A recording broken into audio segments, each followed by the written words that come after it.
Okay, this is another Shade of Blue, episode 6. I'm experimenting today with the backdrop, so I'm like feeling choppy and things like that because my coworkers think I should try the backdrop, so we're gonna try that and see how this works.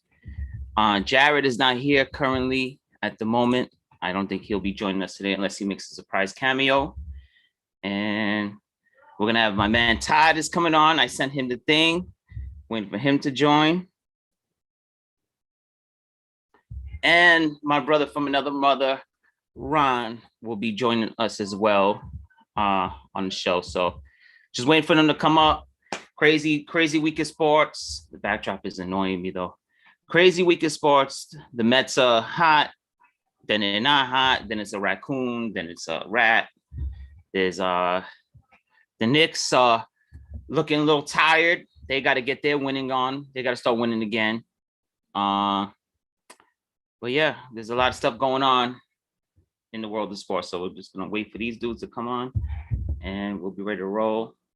I'm not much of a solo guy, so we'll see how this is going. So yeah, in here. But yeah, I think they fought. I think Lindor and McNeil, I think they had a fight. I think that was a fight. And Conforto and Smith kind of made it hot. Like if they didn't say anything or they didn't have a reaction, no one will ever know about it. But it's the fact that, you know, they made a big time reaction, Conforto and Dominic Smith. So they came up with a story on the fly and it was kind of funny. The raccoon, was it a rat, a raccoon, a possum? That whole story was funny with that was interesting. Now that was entertaining. It's the Mets. The Mets are gonna Mets. So I think they had a big fight. I think it was just an argument about that play. It was that double play. It was that ground ball that went through the middle. And I feel like they had an argument with that. And plus Lindor's not hitting and McNeil is not hitting on top of that too. So I think that it's just frustration. The Mets not hitting. They're winning a little bit here. They're game over 500. They're game out of first. Can't complain. But at the same time, it's frustrating watching them play. It's really frustrating, man.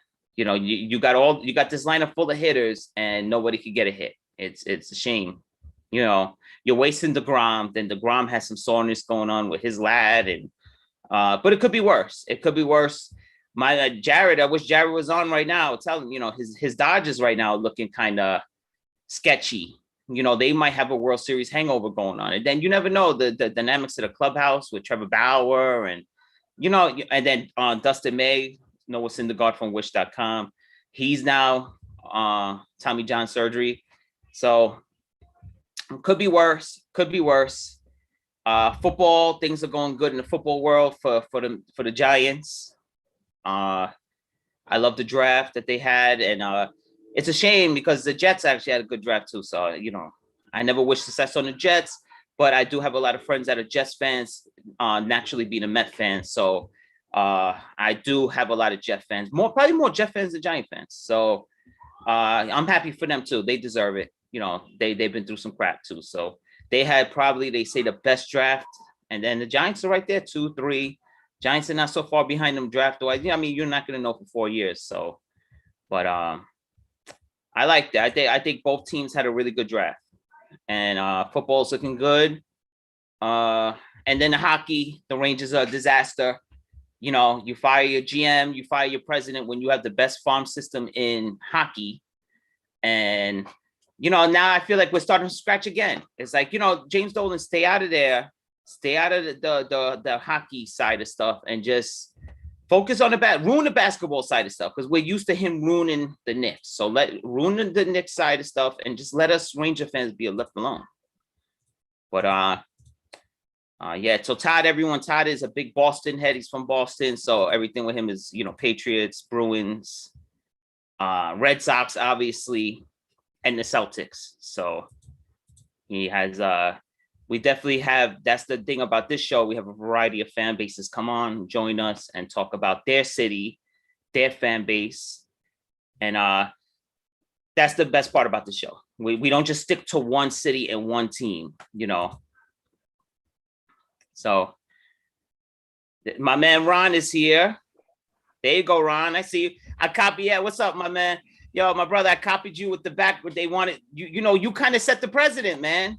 That now oh, you need a background like your man. So I'm doing the backdrop right now.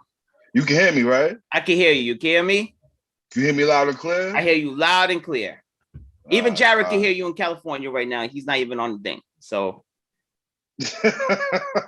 where's he at? I think he had a Mother's Day thing today. Happy Mother's Day to all the moms anyway. Oh, so he's not going to be on the show? He's not coming on today. No, at least as far as I know, unless he makes a surprise, unless he makes a cameo. All right. Well, we got Todd coming on. My man. Todd. Yep. My man Todd is coming on the show. Yeah, I haven't spoken to him in years, man. We carried that. I carried the torch, man. I picked up the torch where you left off, and we, No, that's my guy. You know that. I know.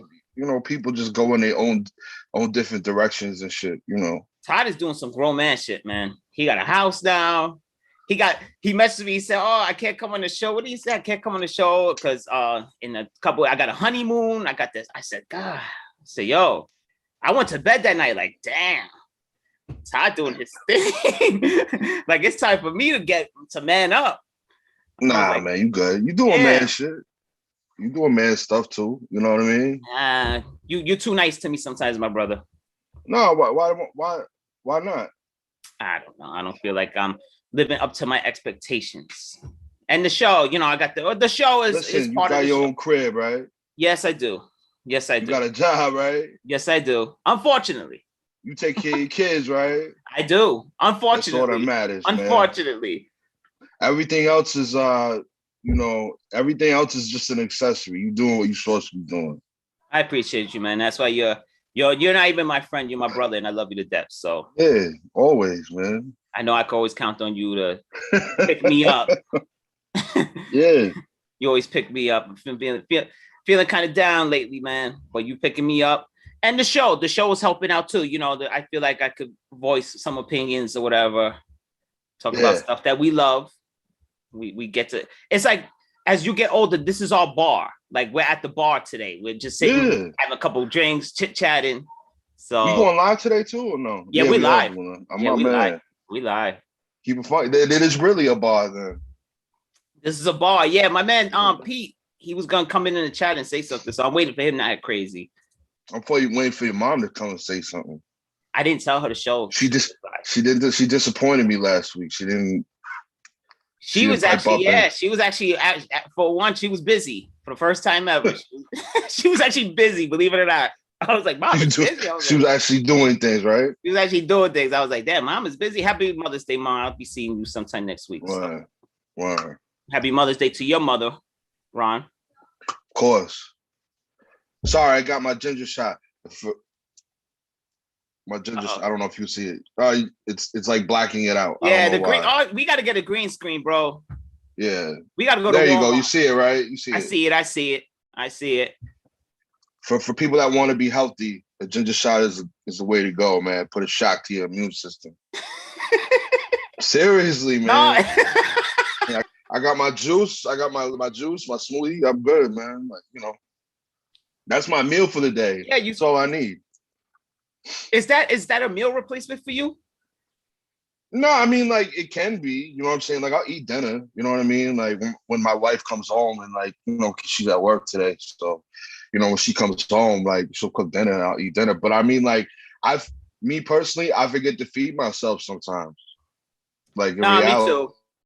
But I look like I eat more than I should, but, like, I don't. Like, I forget to feed myself some days. You know what I mean? Because, I mean, I guess we could tell the viewers on the show, you know what I'm saying? I released an album yesterday. So oh yes, please tell. So yeah, I'm, my day job is an artist, in a hip hop artist as well. So I spent the last year creating an album. It came out yesterday. It's called Blade Runner Basquiat. It's on Bandcamp. Maybe you can fit the link in the description when we're done, I guess. Yes, we will. I'm not the type of guy to plug all the time, but but it is what it is. So no, I like it. It's hold on one second. No, but like sometimes, you know what I'm saying? Like it's painstaking to be an artist because you forget, you be so in your own world, like you forget certain things and like, you know what I mean? Like you forget to feed yourself.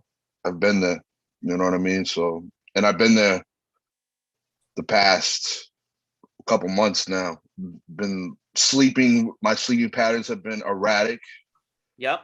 you know? So, I mean, just, you know, but everything's good.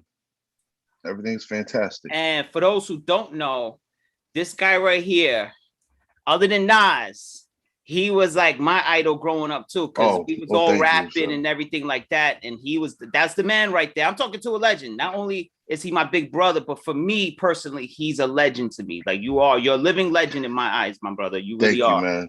Thank you. I appreciate I it. always tell you that. Even when I was Yeah. rapping back in the days, I always threw lines about you. I said, in one of my songs, I said, "You're the best I've ever saw." I said, "My brother Nasty Ron's the best I ever saw." You know, quiet as kept. You not you nice as you nice. Thank you, my brother. I always need that seal of approval from you. A lot of people don't know that, you know what I'm saying? But like you nice. You nice. Yeah, a lot of people don't know. Now people are gonna be walking up to you like, yo, spit at 16. I gotta put you on the spot. Like, be like, nah, brother, I'm on my way to work. You know what I'm saying? Listen, like, man, I'm on a show now. I'm on a sports show, bro. That rap is right now. You gotta tune in on Saturday. Right. right. Yeah. Tune in on Saturday, bro. Yeah, remember I told you last night, I said, yo, the guys at the job, they'd be like, Phil, what? I'd be like, you gotta watch the show, man. I can't give you a free opinion right now. I need the views. Yeah, man. I'm in my painstaking torture chamber back here, as you can see. My nuts have been completely abysmal this past week. Look at this guy. Oh man. He got the whole setup. Everything. Damn. Wait, is he wait? Man. Oh, I asked to unmute you, Todd. You got your shit on mute. I asked to unmute you. There we go. There we go, man. What up? What's up? What's up? Nothing, man. Are we live right now? Or? We're live. Yeah. We're live. Oh, this is happening. What's up, my brother? Not much, man. You know, you wanted me to come on first to rant, but there's not much to rant about over here in Boston right now. Everything we do is so perfect, man. There's nothing for any of us to rant about, man. We all suck right now. We're all trash. What are you talking about? Red Sox got the best record in all of baseball. Yeah, I'm still upset about that. I spent all that money to go to that game just to see us lose, man. Oh, we swept you, didn't we? Yeah. Abysmal. It was abysmal, man. And it's crazy because I invited Todd to that game because I was going to give him my ticket. Remember the one that Lisa gave me? Yeah. I was going to give it to Todd, but Todd was busy doing grown man stuff. And he does grown man things. Yeah, Todd was doing grown man stuff. Yeah, you should have said something, man. Like, I guess I should have got, like I told him, I'm already taking too much time off work this year because I'm getting married. So we got that, we got the wedding, and then we got the honeymoon afterwards. So all my time off is spoken for in 2021, unfortunately. Oh, okay. All right. Where you going on your honeymoon to? Was that a surprise? We're going on a cruise. We're going over to Paris, London, Amsterdam, and somewhere else. My man. Cruise, yeah. Yeah, man. Because we cruise out there and then we fly back. So. See, that's what we were supposed to do last year was my 10-year anniversary. We were supposed to go to Paris and Rome, but then the pandemic happened, and it was just like, well, I guess we ain't going nowhere. You know? Yeah. We're going to our living room. The end. You know, so ruin our plans. So maybe this year, you know, I'll see what we gonna do. Yeah, the boats are supposed to start going again in July, I think. Yeah. The boats are supposed to start going out again in July. Yeah. Yeah, everything's opening back up and everything. So yeah, we're supposed to be open July 1st, I believe. Yep. Oh, over in New York, right? Yeah. Might be too fast though. Might be a little too fast though. I think it's saying that. It might be too fast for these kids, man, because they gotta pack 2 summers into one, man. This is gonna be straight fireworks and gun work all summer long. It's gonna be a lot of gunplay. Yo, bro, they already wilding out here already, man. No, Jared, I thought he was in a good neighborhood to the pandemic. He was like, "Oh wait, guns busted, everything." I was like, "Never mind." Oh man, yo, Ron, you crazy, but yeah. Why you do that to me, man? Nah, but where is Jared? What is he doing? Yeah, Jared, man, he's always busy. Got quinceañeras every weekend, or he's Mexican, so they always got a full Big plate. family. They got Big family, huge yeah. family. Yeah, they always got something going on. And we used to do the crazy. shows on Wednesday, but now that I'm back at work, it's like we have to make it a Saturday and Sunday. So that's the problem. Yeah. We definitely miss Jared right now, for sure. Well, shout out to Jared. I only know his brother really well. I don't know him that great, but yeah, yeah, it's always like that. Yeah, now everyone knows James, but not him. But yeah, shout out to James too, man. We gotta get him on the show when his Raiders lose. All they do is lose. That's all they do. It's called the Black and Blue segment. Oh man, that's funny. Oh man. So Todd, what'd you think about the draft for the Patriots? Oh, I'm happy we got Mac Jones. I'm happy that we got. I would have rather had Justin Fields, honestly. You told me that night. But I thought it was going to happen because as soon as I saw it, the Giants were on the clock, and I know Belichick and Judd they have a good relationship. So I'm like, here we go. We're going to trade up, get Justin Fields. But I think the position that he was in is like, well, we know once it got past Denver, we knew we could get a quarterback. If both Fields and Jones got past Denver, we can get a quarterback. And I don't think he was too far in on either one of them to make the trade up. We know Minnesota wasn't going to get it. They ended up trading out to the Jets anyways, and they already drafted a quarterback before them. So I think Belichick was just kind of in a position where he's like, well, I know one of them's going to fall to me. I'm okay with either one. It's not worth trading up to go get either one. I would have rather had Fields, but I ain't mad. I mean, he comes from a good program because Alabama's a good program.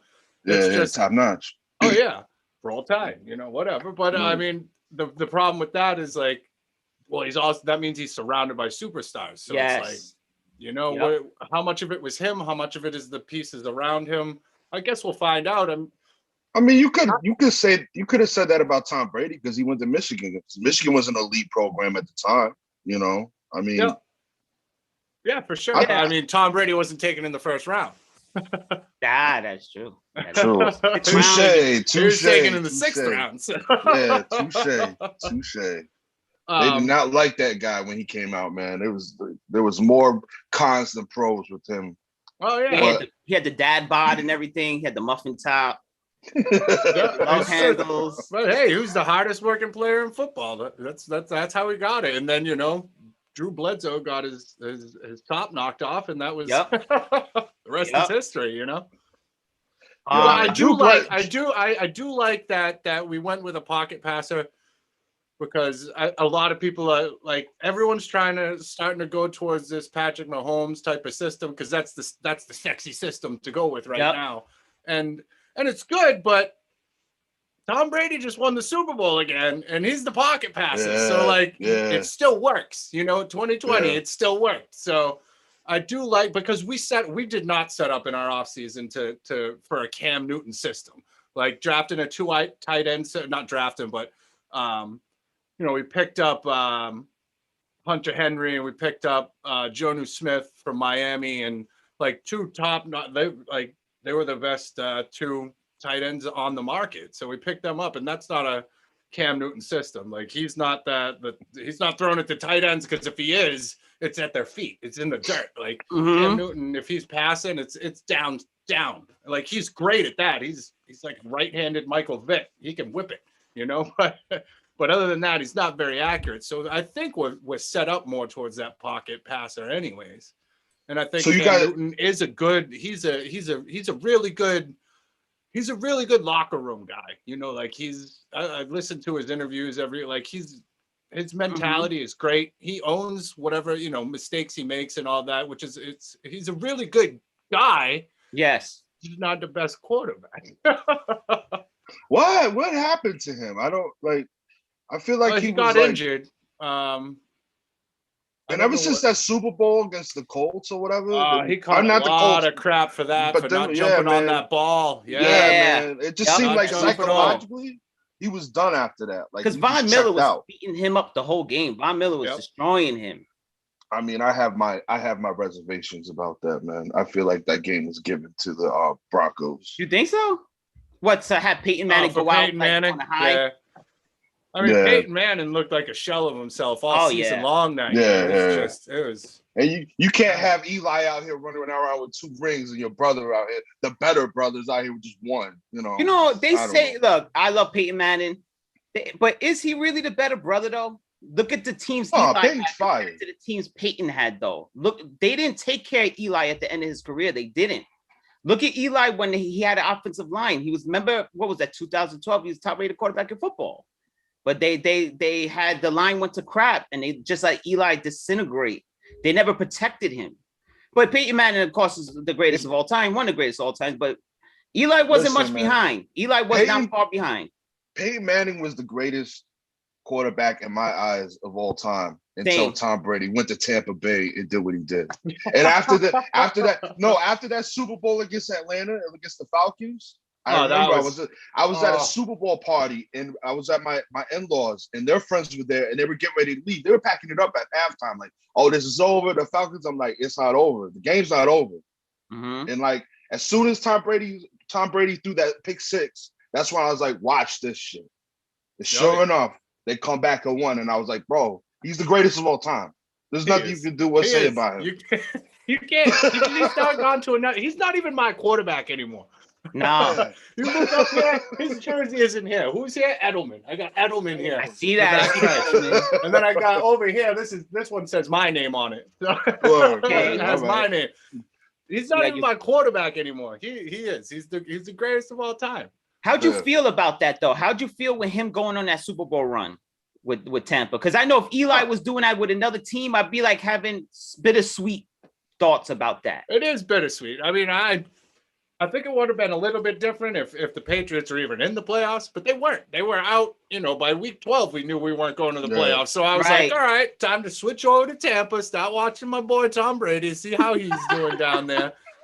And they got hot at the right time, and then they that's arguably one of his better Super Bowl runs too, if not the best, because the people that he had to go through to get there. Playing out here, look, I'm not gonna lie. When you play in the division with the Jets and the Bills and the Dolphins, like it's not hard to make it for 20 years straight just to make it right to the AFC. And so I get that, but like he goes down there and he does it. He gets hot when he needs to get hot, and then it was fun to watch. Like it was fun to watch as a fan of the game and as a fan of Tom Brady. Yeah. Gronk is still alive too. Gronk showed some life at the end too. He's making patches. He was quiet, all season long, and then that Super Bowl. I think it was the first 3 touchdowns all went to. I mean, you could say Antonio Brown he played here for a week, but it was like Gronk, Antonio Brown. And I'm like, this is just the Patriots in red. That's all this is. That has to be bittersweet, man. That has to be.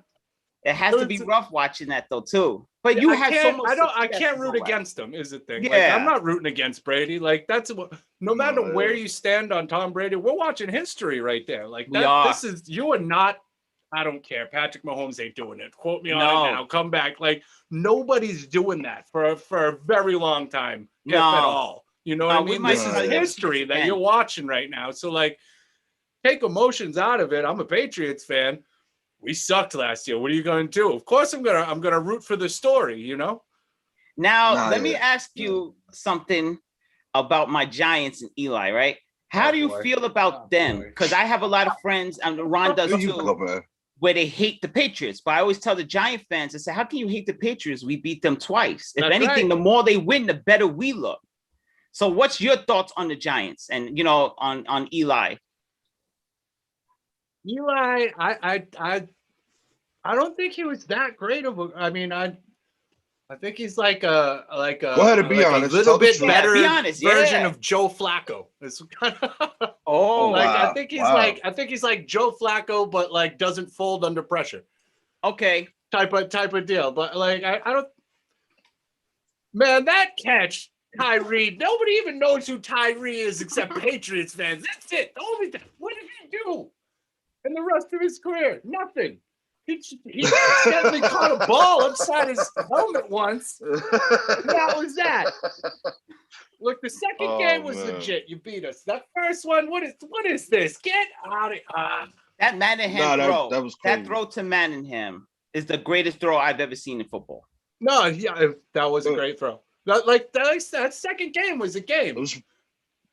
That was a great game. No, it was a precision. That throw to Manningham was so precise. Like, but that's what the reason I couldn't compare him to Joe Flacco is because Eli is like he's off and on though. He's not consistent. No, but he's like, and that's the same way. Joe Flacco can show up and just have a game, and you're like, whoa.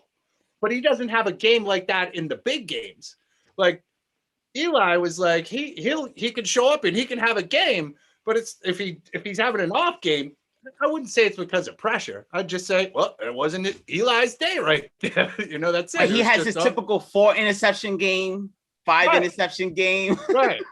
And then but three of those picks were off the wide receiver.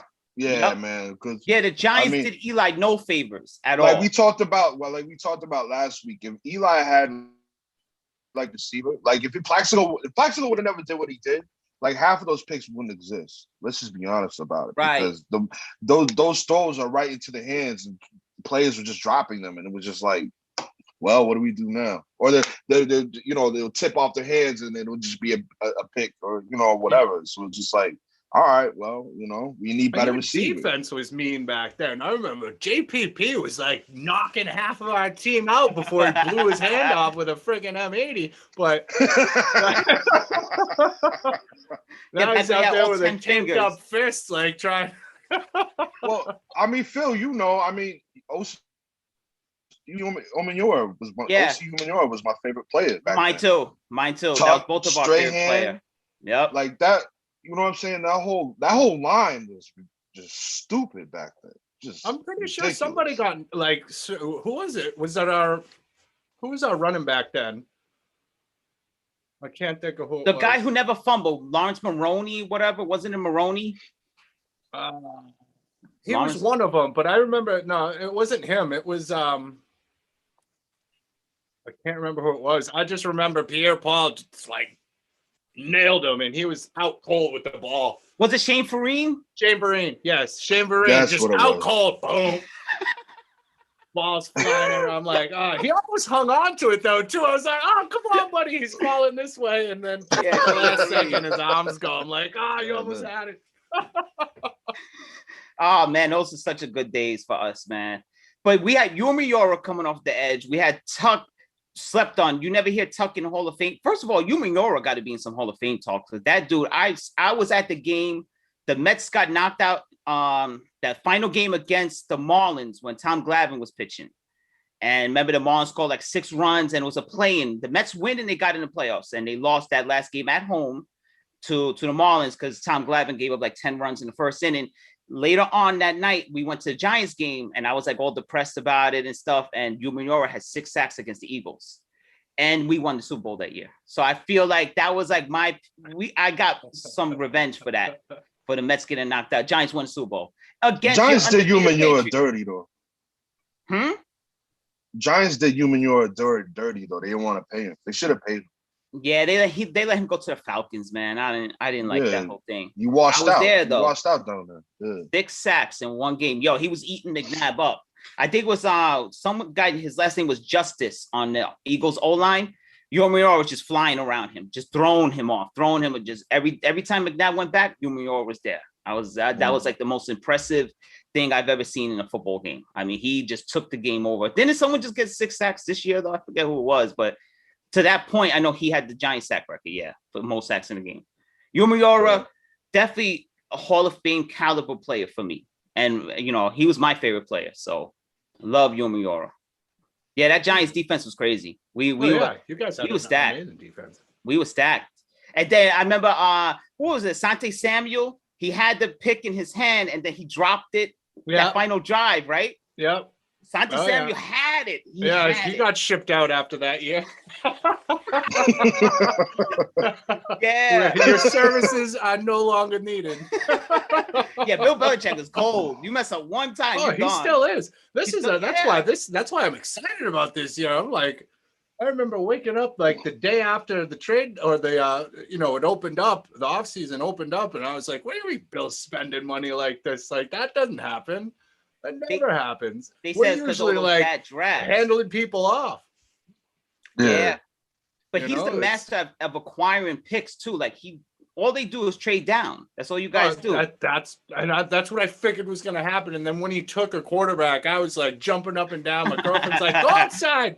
Because I remember that night, I when I was at work, I looked at my phone and you said, oh, because I didn't know what was going on with the Giants and the trade down and everything. I didn't know. So I remember you saying, oh, I think we're going to trade with you guys because we're going to get Justin Fields. And I said, oh, man, that would be great. But then I seen he went to Chicago. Yeah, the Bears jumped you They guys. traded up. Yeah. Right. I just figured it made sense because, like I said earlier, I know Belichick and Joe Judd, they have a good relationship. Yeah. They have a good past. So, like, I figured it was going to happen. Didn't happen. You know what? I'm not mad about it because, like, you know what? At the end of the day, it's like, any quarterback taken in the first round, it's a crapshoot anyways. Right. Like, that's true. It's true.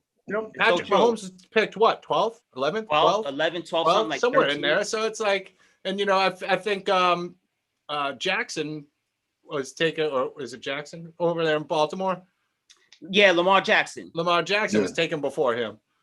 So like, it's kind of a crap. Like I said earlier, Tom Brady was picked in the 6th round. Now that's crazy abnormal. But right. It happens. Like it's a crapshoot. So like I'm glad that we used the pick rather than doing the Bill Belichick thing of just like, all right, well, we're gonna trade out of this round and get a bunch of picks in the 3rd round and get a bunch of utility guys because Bill loves utility guys. Yeah. Which is Joe good. Judge like, too. Joe Judge is the same way. We say it all the time here. Like you can't be good at one thing and be on the Patriots. You better be able to figure something out because we need you on special teams. Joe Judge has that same mentality. He wants everyone doing everything. Yeah. Receiver, running back, tight end, your special team, your gunner on special teams. He wants you punting and kicking. So it's the same thing with Joe Judge. I love Joe Judge, man. I love him. No, I think he's he's a smart guy. I think he does well over there. Yeah, he was good for you guys too. Your special teams was top notch with him there. Absolutely. We've always had great special teams. Obviously Bill is a great defensive mind for the game, which is like, I'm really interested to see what Josh McDaniels does with the new quarterback here because, like as good as he is and as good as he was working with Tom Brady, at the same time when you went to Denver, you did draft Tim Tebow and think that was a good idea. So he won that one playoff game, but that was it. Yeah, he won the one playoff game and then they met the Patriots and like that was the end of that. That was over after that. It was over after that. He went to the Jets and the football was clanking off his helmet when he tried to put him at wide receiver. Remember that disaster? Oh yeah. They had who was it? Mark Sanchez there, the Mr. Butt fumble. What I tell you, the Jets are terrible. They're the worst thing that happened in New York, man. I'll take that to the grave. I call them the New Jersey Jets, anyways. Right. I catch flack. I catch flack at work with my Jet hatred, but what a shame. What a shame that the green. There's nothing green in New York. We don't even have New York in our flag or nothing. Like, what are you doing, bro? I don't know. I don't know. I don't want to. Jets fans are diehards too. They're crazy. That fireman guy that shows up. Oh yeah. And so he walked off. Remember, he threw the helmet down. He was like, "I'm done." And he left the helmet in his seat and he walked out the stadium. He was like, "I'm done. I'm done." He retired mid-game, bro. Your fans are quitting. That's it. I love it. I can respect a baseball fan in New York too. That's a Mets fan. That isn't because you could have chose the Yankees, but you chose depression. That's what you chose. You were like, I'm gonna be a Mets fan. I'm just gonna be upset all the time. Did you see the thing last night with the squirrel and the raccoon and the possum with Lindor and Jeff McNeil fighting in the dugout?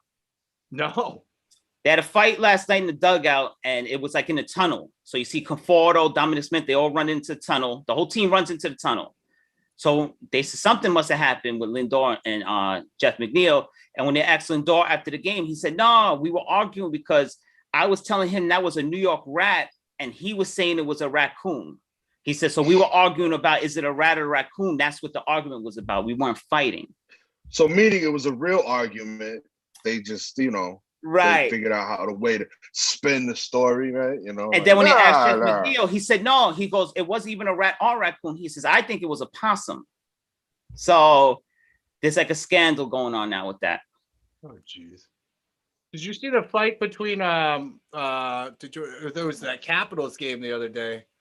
Tom Wilson. Yeah, they just old school hockey right there. 1 second in, boom, 3 fights. Let's get it. I love it. Yeah, hockey. And the Rangers a finesse team. They're a young team. The Capitals just beat them down right now, aren't we? What's that score? Yeah, you guys, man. I swear, Boston has it so good. We sometimes. Just blanked you last night. I know. Or the other night. It's a shame. Rangers, you guys are you guys outside looking in, or are you in right now? Yeah, you're looking for a wild card right now. We're done. Yeah, you're we done? need to beat the Islanders and you guys, and we lost all 3 of those games. So, yeah. But we're the youngest team in hockey, and we have the best farm system in hockey. So it's I just don't like how we fired the GM and the president. Aren't you guys out here? Don't you guys play Worcester Ice Cats, right? Is your farm system? No, Hartford Wolfpack. Oh, so you're in Connecticut. Connecticut, yeah. Okay. I forget who has the Worcester Ice Cats. Is it the Devils? It might be. I'd have to look the Devils. Or maybe the Islanders. Might be the Islanders. Yeah, I love watching the Ice Cats, and we have all that farm system hockey. That's fun hockey to watch because it's just it's real fast. It's up and down because the ice rink is a little bit smaller, and it's real quick hockey. I love it. Jared's always talking about minor league hockey on the Bakersfield Commodores or something. So he's always into the hockey. I'm telling you, it's fun to watch because, like I said, it's a little bit more condensed. That and college hockey it's a lot of fun to watch. And I said this on the show a bunch of times. Playoff hockey, there's nothing like playoff hockey. Nothing like it. Playoff hockey is great. The hockey handshake is at the end of a series. Yes, is the best. It's like you watch the same people that are out on the ice hammering each other for 7 games, and then they're shaking each other's hands like, good game, that's it, you won, we lost, we'll see you next year. And there's a respect factor in hockey. Like when the Kings beat the Rangers, I say, I respect that team though, man. I said, because those Kings they just played bully hockey. They were tough, strong. I appreciated them. I appreciated the Kings. I said, I respect that team. We beat them fair. They beat us fair and square. We were the young, finesse team, and they bullied us. They did bully hockey. Yeah. There's like you said, it's a big respect sport. There's no crybabies. There's no I remember back in 2013, we lost in 2000. We won in 2011, but we lost in 2013 to the Chicago Blackhawks. Yeah. At the end, we should have won, but that's besides the point. But that was also back when Bergeron, it came out, he was playing with 2 broken ribs and a punctured lung. Just shoot him up, and he was going out on the ice and playing. And then you look at the Red Sox, and this is back when we had Josh Beckett, and Josh Beckett would be like, I don't know, I pulled my back fat, I can't go play tonight. So it's like, and I remember there was a headline in the paper. It was like, Josh Beckett says he can't play tonight after reading about Patrice Bergeron's injuries. Yeah. It's like all these other sports, just a whole bunch of crime, especially basketball. Like, don't even start up just a bunch of crybabies in basketball right now.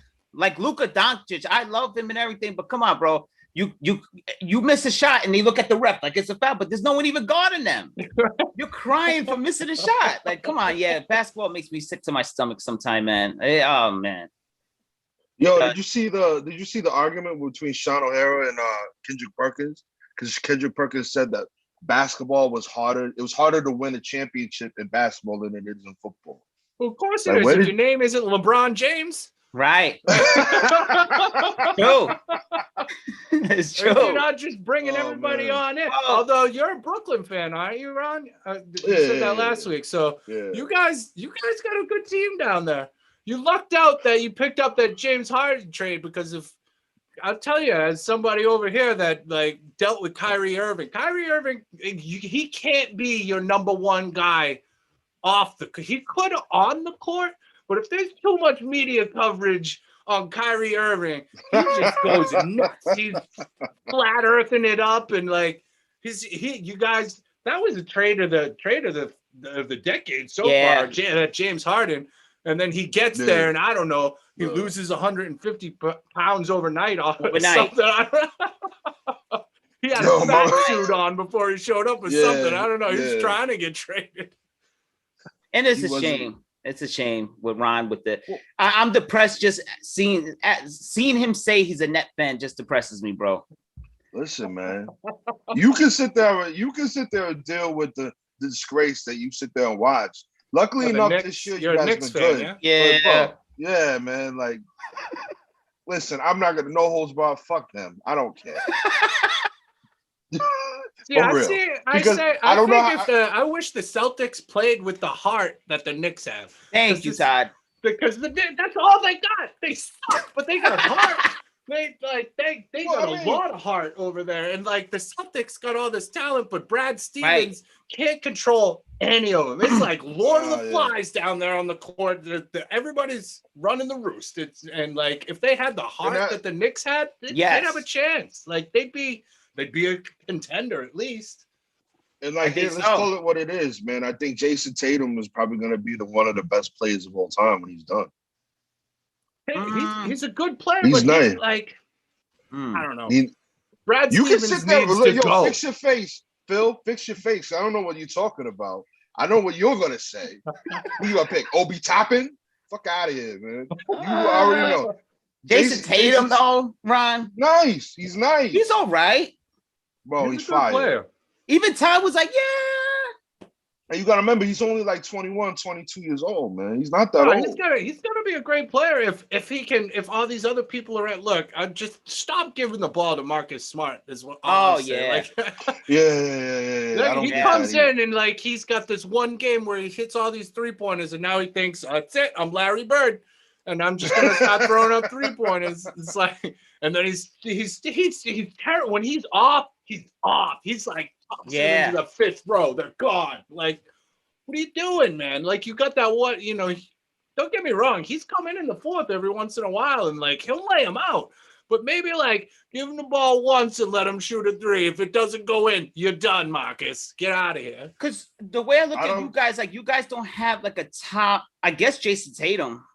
It's sort of, I mean, we have like Julius Randle, but I feel like the Celtics are the same way where you guys don't have like a closer. Like when you had Kyrie. When we had Kyrie. I mean, Kemba Walker he shows up pretty good, but but Kemba wasn't a good idea to replace Kyrie. It wasn't a good idea for Kyrie. No, but I mean, I think we were just we needed to get Kyrie out of here. I agree. Now, aren't we ahead of you guys though? Aren't we like a game ahead? Because I know we lost 2 in a row, but I gotta check the standings. Yeah, I can look that up. Let me look that up. All right, you can look that up. Because I believe as of like last night or the night before, let me see. Okay, yeah, we're 9 games out from the 76ers, and you guys are we're 2 games ahead of you. See, the Knicks, man. It's the heart. It's that, like I said, if the Celtics could play with the heart that the Knicks have, they'd have a chance at still losing to LeBron. No, I don't think the Lakers are gonna win this year. No. They're not. Nope. They just not. They're not built for it this year. Like LeBron got the ankle sprain. Yep. Antonio, what I'm saying? Anthony Davis is done pretty much. You know what I'm saying? Steph like he's Curry's still playing. Real good lately. He does. Yeah, man. He does. I wish he was on the Knicks, bro.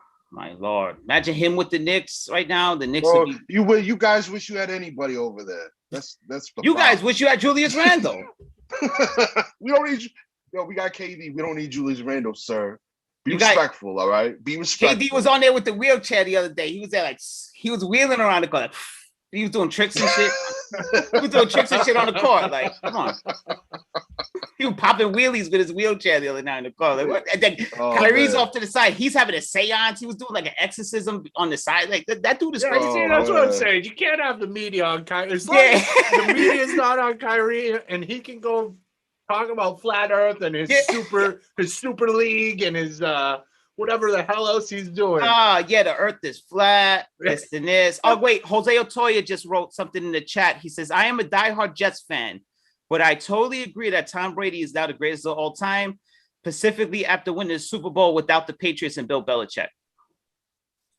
He is. Like I say, he's not even my quarterback anymore, you know? Yeah. Shout out to Jose Otoya. He's the one that gives me hell at the job for not talking about the Jets enough, but all right. What do we want to talk about? I know about the butt fumble. Bring it up, Todd. You're more qualified than me. We talked about homeboy leaving, the firefighter. He just left the helmet there. That's how serious it was. He left the helmet and he walked out. I will say, Jets fans are like they're diehard, very diehard fans. Like, I mean, you gotta be, I guess, to be a Jets fan. Because they have. When's the last time? Shoot, 68. I think the last time was probably 2000. Was it 8 that Brady got hurt? Yep, 2008. Again, you got the year after the Super Bowl, and then the Jets went in. Yeah, but you guys still went 11-5 without Brady. Well, yeah, we went 11-5, and but we lost. We still didn't get in. That was crazy. You know what's funny is like all of our losing. Whenever Tom Brady sets records when he loses the Super Bowl still. Like that was the highest scoring game, him in Philly. Yeah. Oh man, man. And the biggest comeback deficit against Atlanta, the only Super Bowl of all time to go to overtime. Yeah. Yeah, man. Once that went to overtime, I was like, it's over. It's over. I said the same thing.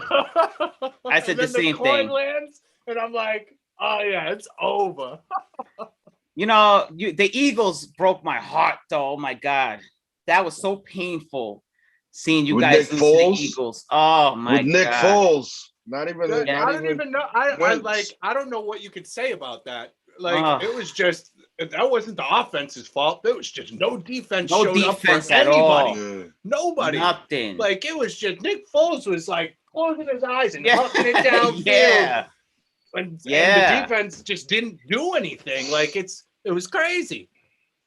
It was brutal, man. It was really hard to watch. And then, I think, Matt Patricia was your DC, right? Your defensive coordinator. Yep, Matt Patricia. I think he's back now. He's back? The Lions fired his. He was sitting there at the draft. You didn't. I didn't see. Yeah, I was at work.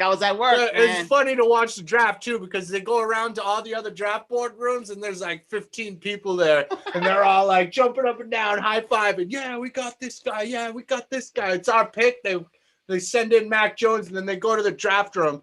It's Bill Belichick sitting at a computer, Matt Patricia happy to have a job, and Robert Kraft walking back and forth, and that's it. That's the whole room. No one's high-fiving. No one's even talking to anybody. They're just like, man, this is why people hate us, dude. But it works. You guys are all business, man. I like that style. I appreciate that style all the way. I've always wanted Giants to operate like that. Always. That's a little. I mean, it gets to be a little much when you're seeing Bill Belichick just snorting anytime somebody in the media asks him a question. It's all right, man, he never answers his question, just straight up. Oh no, well, he'll answer the question if you ask him if you ask him a question he wants to answer. Right. He'll answer it, which is like a football question. He doesn't want to, ask him a question about what he thinks about. I don't know. They ask him stupid questions sometimes. And it's we're going to Cincinnati. They try to do Cincinnati. The political spin on him. We're on to Cincinnati. Yeah. I wish the Mets did that. The Mets just gotta embarrass themselves. They gotta have a story that there's a comic strip behind everything they do. It becomes like a comedy show. Just say, we had an argument, we had a disagreement in the tunnel, and that's it. Just leave it like that. Why now you got a raccoon, a rat, a possum? It's like you're bringing all. No, well, you can't have them after the firing of the batting coaches and things like that, and you're losing. Nobody's hitting. You know what I'm saying? You can't throw the media a bone and be like, oh yeah, we were fighting. But you don't think it makes it hotter though, making up a story? No. The media will get over that. That's a one-day story. So yeah, they had a little disagreement. It shows fire. Plus they won, so you could spin that in a positive way and say, well, and then Lindor hit a 2-run home run inside the game. So you could spin that and say, yeah, it fired them up. Now you got this story about these rodents or whatever. And now that stuff never goes away. Well, I think what it is I think Lindor's gonna offset everything because he's a star.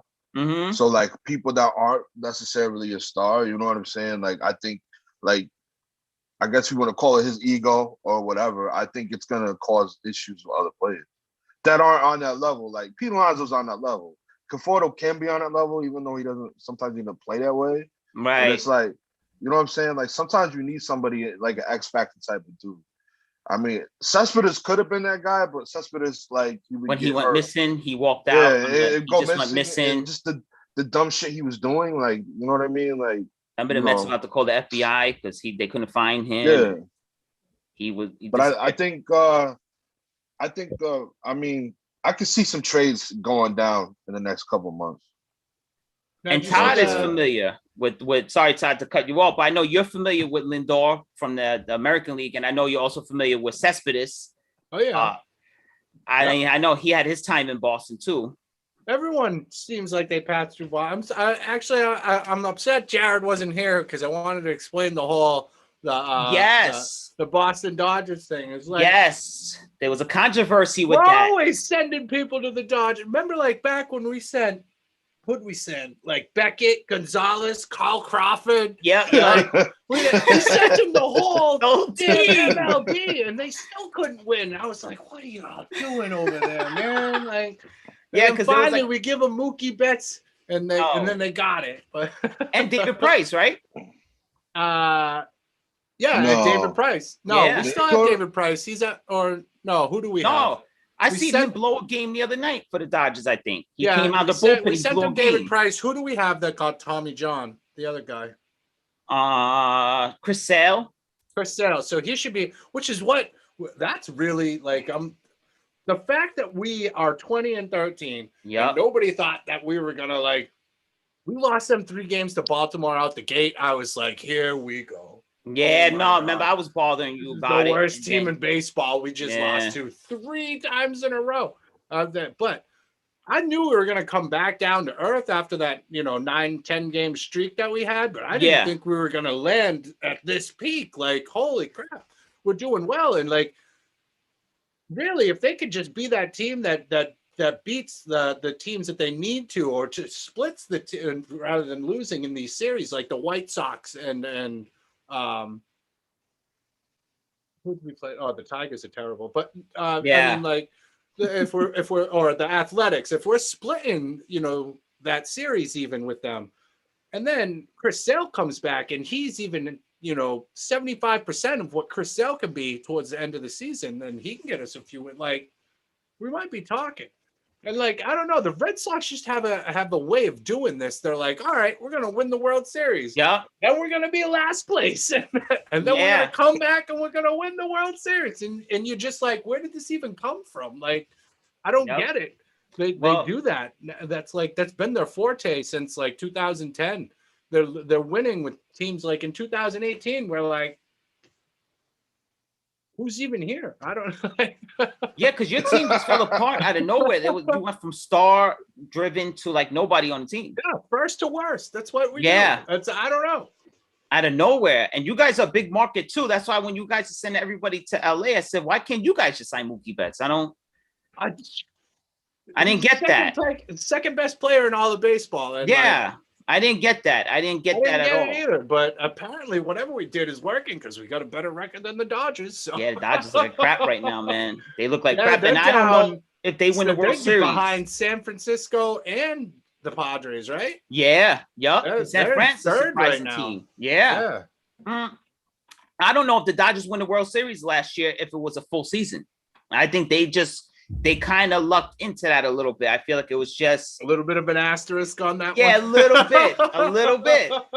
And then you got to play the Rays. I mean, come on, what a boring World Series, man. But yeah, you wanted that Astros series. Yeah, so bad, so Did you bad. see they filed a complaint with the league? They did.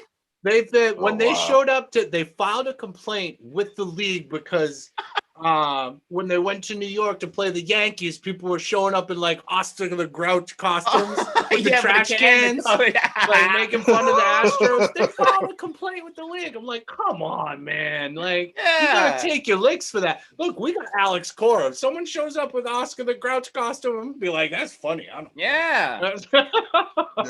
Yeah.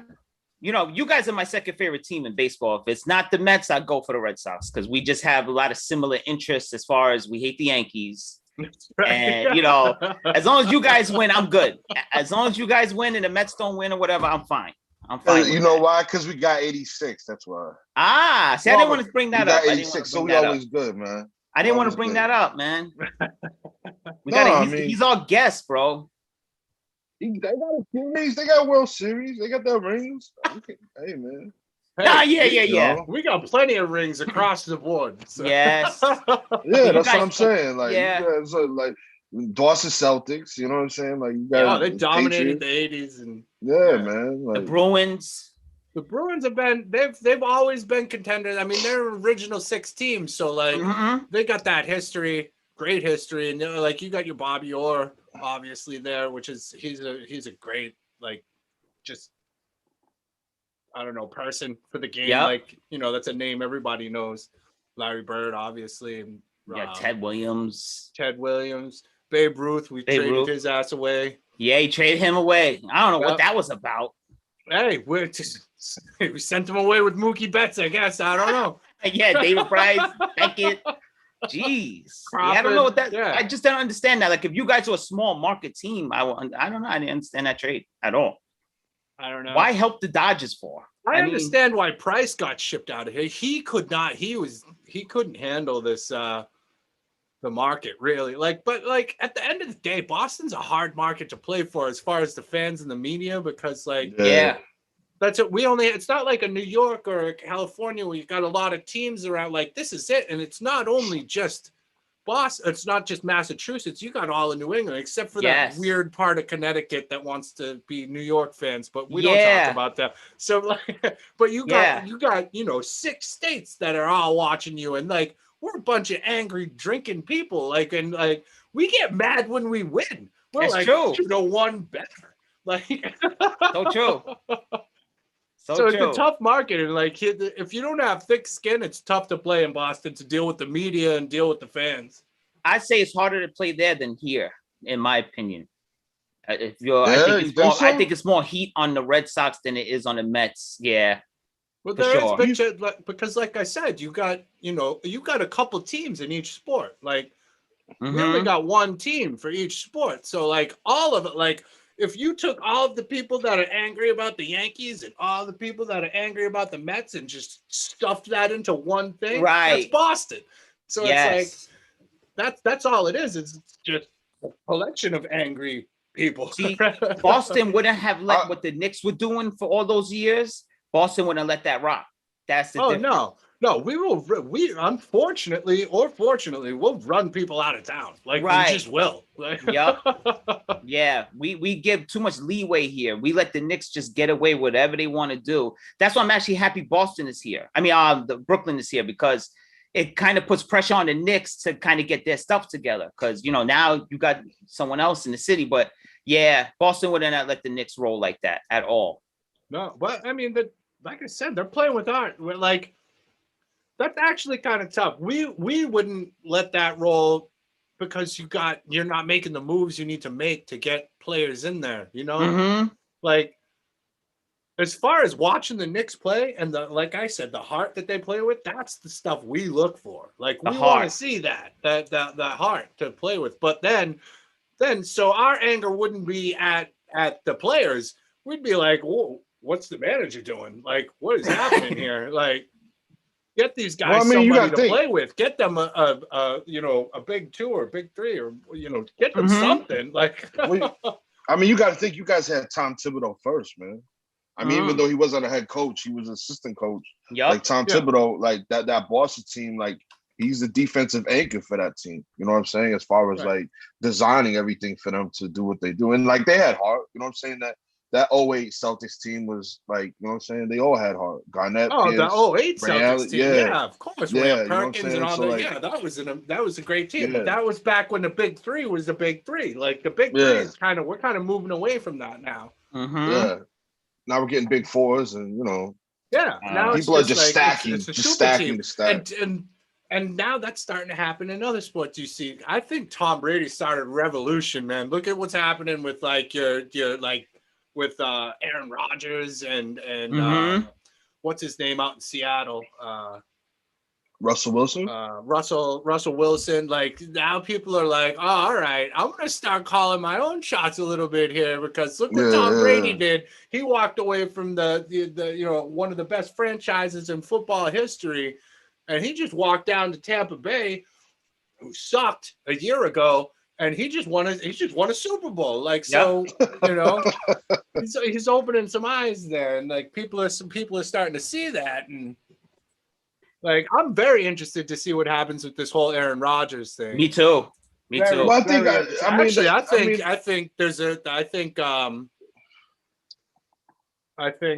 what's his name? James, the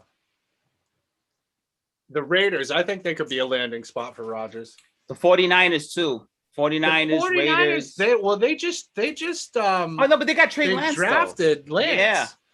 And I know they're talking about Miami a little bit. Look, I'll tell you right now, if San Francisco wants to get rid of Jimmy G, I would ship Cam Newton right out of here, and I would have Jimmy G be that interim quarterback. If they want to get Aaron Rodgers, get Aaron Rodgers. And you know what? That'd be good for them. But like, I'll take Jimmy G because I know we can have Mac Jones sit for 3 or 4 years behind Jimmy G. Yeah. And Jimmy G already knows our system.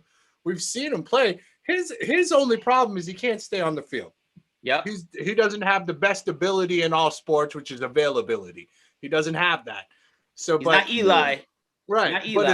But as far as like his ability to play the game, he's good. He's a good game manager. He learned under Tom Brady. So like if they get rid of him or they drop him, or like, I'm very interested to see what happens in San Francisco. There's just so much happening in the NFL that it's like it's really fun time to watch. Yes, it is. It's very fun time for us as Patriots fans because normally we're just like, all right, back in the Tom Brady days, we're just like, all right, wake us up when it's January and the playoffs are starting because we don't care what happens before then. Like, yeah, you guys get woken up in the second round. You don't even have to play the first. round. Normally, we just don't even. We don't watch the play-in round. Like we have the bye week. It was nuts. So like, and that's the type of fans that you're dealing with here. Just very privileged. Man, that's why we used to get angry if we didn't beat people good enough. That's true. No, well, I mean, I can never take anything from you guys. You guys are the best I've ever seen. Tom Brady is the best I've ever seen. You guys are the best teams I've ever seen. Even compared to like those 90s Cowboys, I think you guys would beat them too. So, oh yeah. So do you think? What do you think about Edelman? He retired, but do you think Edelman's a Hall of Fame quarterback or a Hall of Famer? I think he should. I think so. That surprises me. I agree, but I think he doesn't. I don't know. I'm going to say something a little controversial here. Okay. Bring it. I think he doesn't get the respect that a wide receiver of color would get with his caliber of play. Right. No, there's definitely a bias there. There's no doubt about it. That's what I think. Like Christian McCaffrey who was the other dude that was who was Edelman before? Wes Welker. Oh, Wes Welker. I felt like Welker was better than Edelman. That was the man. Wes Welker. Wow. What? I don't know. I don't know. I mean, like, I think he played the slot better. I just feel like, you know what I'm See, saying? Like, that's what it is. You realize there's not really a slot position in football. That's just the name they give the little white guys. The white guy, that's a white receiver, yeah. well, no, that's not true because look at Hines Ward. Hines Ward was best in the slot, going over the middle. Yeah, you know what I'm saying? He was one of the best. Hines Ward, if you say Hines Ward to people, do you think, oh, that's a slot receiver? No, I just think an outside guy. I look at him as a slot receiver. I don't really look at him. You think Antonio Brown is a slot receiver? No, nope. He plays a lot of the middle either. He plays a lot of the middle too. But he's got a big body though. Yeah, he can go across the middle. He can handle. You know what I'm saying? Like he's built to. So can Edelman. Like Edelman's I'm not saying. Whoa. I'm not saying Edelman's bad. I just. You know what I'm saying? I thought Wes Welker was better. I think he was more tangible to Tom Brady in the system than Edelman was. I don't know. I just feel like Edelman was just a replacement for Welker. Maybe that was some nostalgia, though. You don't think of the undefeated Patriots Wes team? Welker never won anything here. No, he never did. Nope. He was always dropping them balls. Yeah. Oh man. Yo, he dropped that wide open pass, man. We were just talking about it. That damn Atlanta game.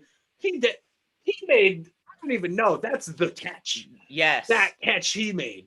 Yeah. When it was off the receiver, it's going down, and somehow he gets his hand. Yep. Like underneath that ball, it comes out again, and then he gets it. Like, yeah, I can watch that on repeat forever. I'll fall asleep. Listen, I don't think he'll be first ballot, but he'll get in. I think. I don't think he will. And I don't think he will actually the same, bringing up the same name that you just brought up, Hines Ward is not in. I don't think Hines is getting in either. And if Hines Ward's not getting in, it's tough to say. I mean, the only thing you can say for Edelman over Hines Ward is the rings, and he's got that Super Bowl MVP. Mm-hmm. So like he's got that, but as far as their statistics, they're pretty much the same. Which, by the way, they're both better than Wes Welker, but I don't think either one of them are getting into. Yeah, I think Ron just having nostalgia with Wes Welker. I think that's what it is. I think you're thinking back to the glory days when the Patriots were just running through everybody and Wes Welker was catching everything. I think that was like those were the days when we lost the Super Bowl to you. That's why you like Wes Welker. I love Wes. Shout out to Wes Welker, man. Love those hands, brother. The Giants won the Super Bowl. I love those hands. I love that drop, brother. Shouts to Wes, man. Yeah. The real MVP of that Super Bowl. If that was Edelman, that was caught. Let's talk about it. Let's talk about it. So you don't think he will if he was black, it would be more of a shoo-in? I don't think he'd be a shoo-in. But I think it'd be more because look, it's tough for if you ask a Patriots fan, yeah, Edelman should be in the Hall of Fame. I think he's outside of the market. Then that's where it gets cloudy on that. And I think like he does. I think like if you look at your honestly, well, I don't think Antonio Brown's going to get in now after everything he did. He kind of went off. He went off the rails, man. But like a Hines Ward, just like you said, a Hines Ward. Like most people, I bet most people would think that Hines Ward has a better resume than Wes Welker, or than Julian Edelman does. For sure. Yep. Just based on names. But he doesn't. Right. He doesn't. But I think if you asked people nationally who they thought had the better resume, they'd probably say Hines Ward. Yeah. Right. That makes sense. Which statistically he doesn't. Edelman has between Edelman and Brady, I want to say he has one of the best postseason statistics out of all the wide receivers all time. He's winning. You know, I mean, granted, that's because they just spent a lot of time in the postseason. And you had Tom Brady, but it's like, and the way you guys, there's a lot of third downs that went to Edelman. Yep. You know, I mean, if you ask, if is Gronk going to the Hall of Fame? Oh, no doubt. 100% first round ballot. Gronk's in the Hall of Fame. Edelman has way more third down conversions in postseasons than he's been way more clutch when we needed him to be clutch. Oh, I think you might be surprised. I think he will go in. I would be. I honestly, I'd be surprised he goes in. There's a stigma though too. There's a Tom Brady stigma and a Bill Belichick thing too. It's like I feel like it. First of all, and he's white too. That's another thing. I think he has three things working against him. He's white. He had Tom Brady as his quarterback and Bill Belichick as his coach. I think that's the thing that's going to hold him back. But in my opinion, he definitely is a Hall of Famer, and he is better than Wes Welker too. Yeah, and that guy's tough as nails, bro. I seen him they take both some are. shots. Both of them are. Like I seen him take some shots, man. And Danny Amendola, like we had a Yeah, lot of them little white guys over here. Yeah. Amendola's another. I forgot about him. Yeah. Oh man, when we won that Atlanta year, like he was instrumental to getting us there, but he got injured.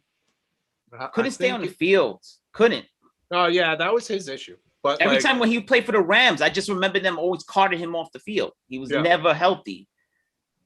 But he helped us make a couple runs for sure. He was very instrumental in a few of our runs.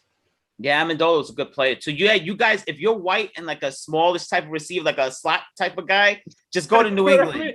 There's no it's just a little white guy unless you're in New England. Yeah, the little white guy. Yeah, because then you have Danny Woodhead. Man. Listen, yeah, exactly. That who was anywhere else that kid's not playing. He's cut somewhere else. But he was the man. He was the man, and I thought he was a dope running back. Well, and who's that? Who are we talking about? Woodhead. Oh, Danny Woodhead. Yeah, he's only surviving here. Yeah. Yeah. But you know what? Talking about that though, because there's also a thing like with Boston, and there's supposedly like there's a thing where like Boston fans in general are just racist. Like there's like a white thing, an Irish Catholic type of thing going on up there. I've heard a lot of that. I think what hurts us is that like all of our big sports guys are white guys, even if it's basketball. Larry Bird fucks us. Larry Bird is like, you don't think of Russell, who you should think of. Because he got 11 rings. Bill Russell. Yes. Right? Yep. But you don't. If the first person that someone says, from the Celtics, Larry Bird. Larry Bird, Bobby Orr, and but then you got Tom Brady, why? and then you got Ted Williams.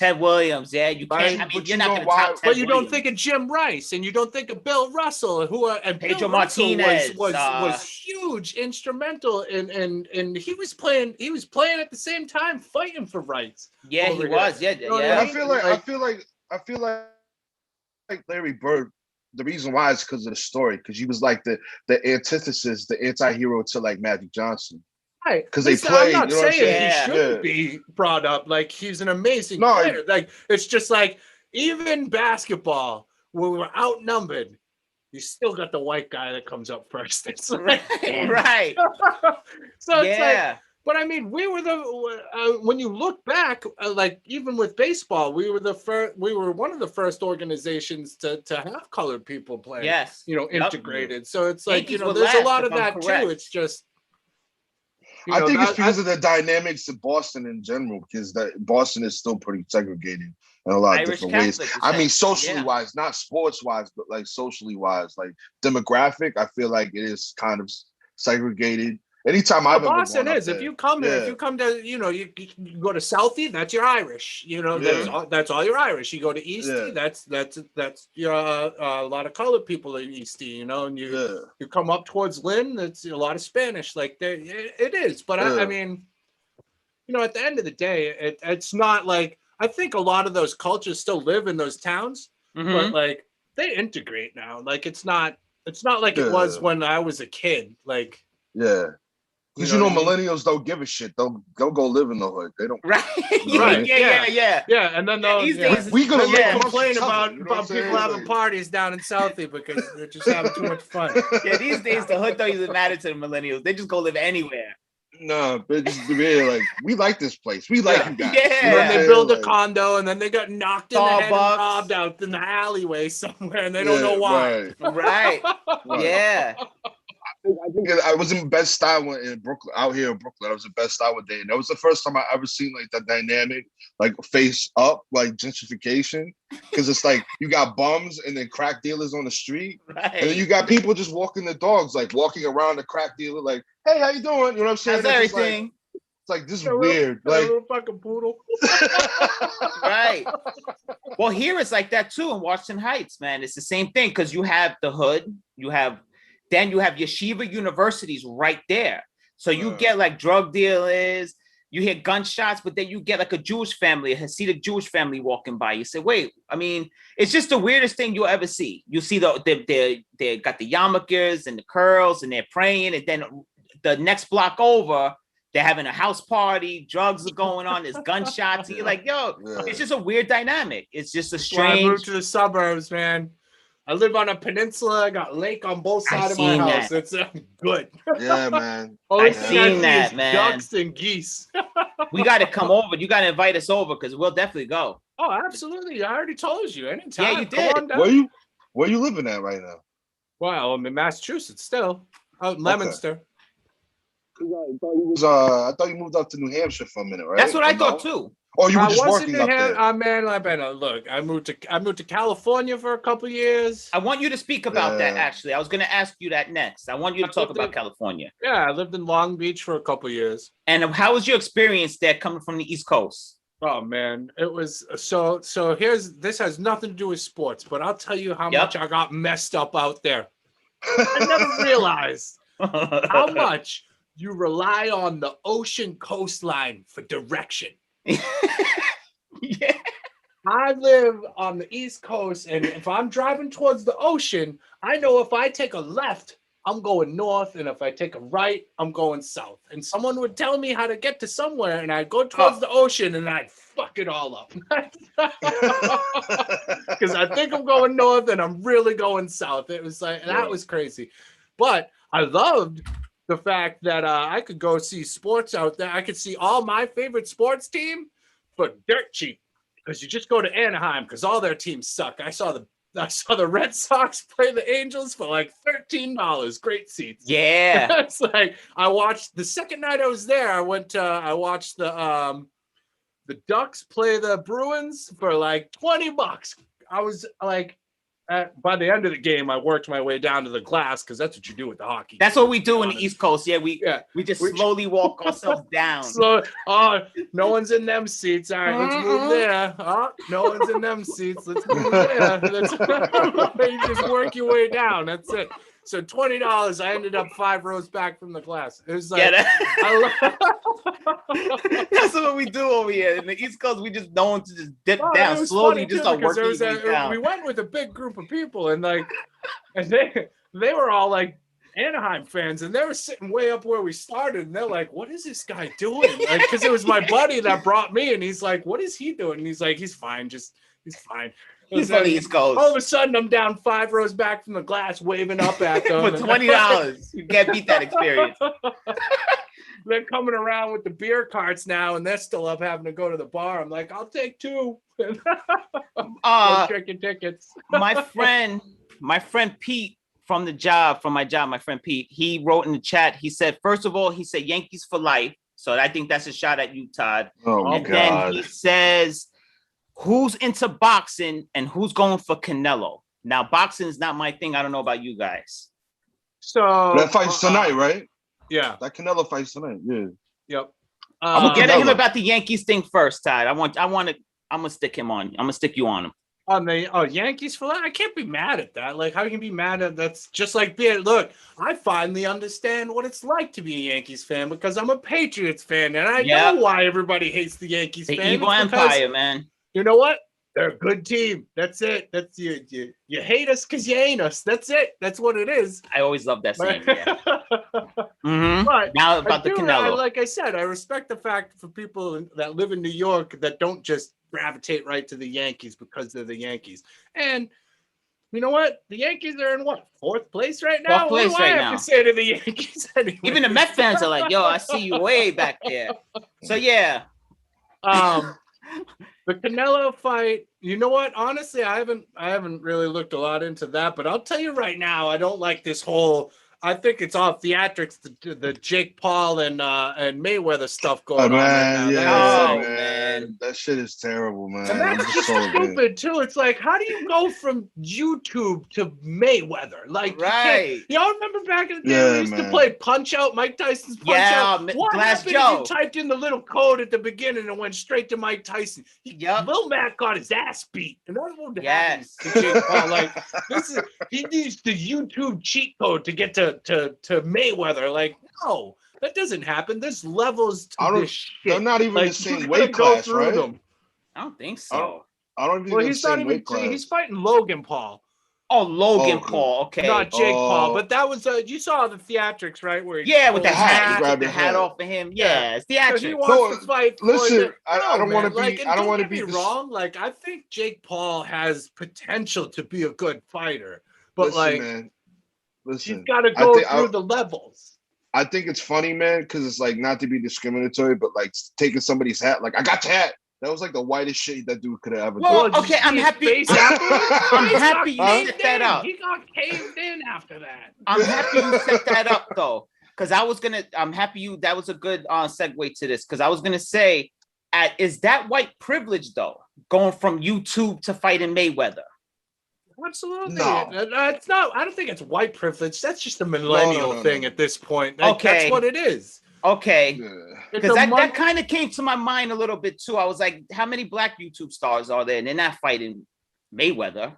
No, I mean, I understand. Let me explain it to you. Explain it, Ron. What it is the boxing is just a terrible sport. There's nobody to anchor. There's no stars. Mm-hmm. All boxing is living off the fumes of Mayweather. That's all boxing is at this boxing point. Is so it only makes sense for somebody to do like a theatrical thing, like, I'm a YouTube star, I'm like you know what I'm saying, I'm an Instagram influencer or whatever, right. And like I can box, I can fight a little bit. So like, well, we'll just do an exhibition between you and Mayweather because it makes money. Because let's talk about what it is. Let's talk about what it is. Boxing is not making money right now.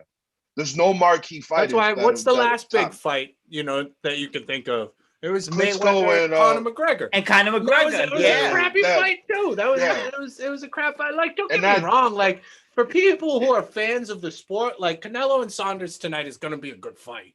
Yeah. But I love how Canelo. many people are tuning in to watch it? Really, you know. Right. It's like it's just. It's gone away to under the MMA umbrella, You don't think it's people want to watch MMA? It's the sports version of rap nowadays. Like, it's just watered down. There's no one around no more. Like, people like us, we have our legends to hold on to. I feel like boxing is the same thing now. You have like Mayweather. You have like. But ask yourself, why is that? Why is that though? Baseball is not far behind in that hierarchy. I agree. But I feel like you're right. I feel like this. I think Mayweather is one of the greatest fighters of all time. But here's the problem: Mayweather can never be like the GOAT because he manufactured his fights and his wins. He pick and chose who he wants to fight. Like, you can't dodge Pacquiao for like 5 years. Come on. All right, now you're a waste of space. Now I'll fight you. Right. You know what I'm saying? Like, you got to fight people, you know what I'm saying, and just take them head on. That's how he is. That's how Mayweather is. Like, that's how he is in the ring, and that's how he is outside of the ring. Outside the ring. You know what I'm saying? You watch a Mayweather fight, it's the most boring fight you'll ever see in your life. It's just Mayweather dodging, ducking, and if you're into it, and you know what you're looking for, and you're watching the technical stuff. You went for technique, it's beautiful to watch. But like, if you're at a bar, if you're at Buffalo Wild Wings drinking beers, looking for somebody to get knocked out, you're watching the wrong shit. You're not going to see it. If you going 12 rounds, and it's going to be Mayweather dancing around the ring the whole time. Yeah, if you appreciate the art of boxing, Mayweather's the guy to look at. I mean, he's a master of his craft, but boring. I feel like boxing's kind of like soccer now in a way, and baseball in a way, because it's not, as far as like our kids and the youth, I think they're just not into that type of shit. For whatever the kid. Everybody wants to be LeBron, and everybody wants to be like Tom Brady, or you know what I'm saying? Odell Beckham Jr. Odell, you know what I'm saying? Yeah, you know what I'm saying? Like, there's more flat. I mean, like, to be honest, it's more flashing as far as like those sports as opposed to like boxing and like baseball. Even though baseball has gotten a lot flashier, but because Tatis Jr., you have Trevor Bauer. You know, you Well, we just need to let these guys do steroids and just like, you know what I mean? Thank Yeah. you. I miss Oh, Manny. the game juice up. him up. That was Yeah, the last. man. You know, the last time baseball was exciting was the home run.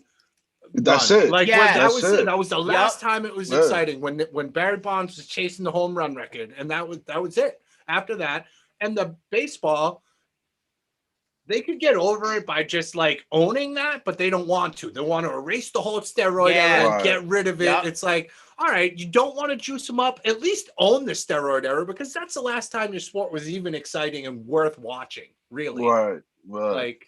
Right. I miss Manny being Manny, man. I miss Pedro Martinez talking about waking up the babe.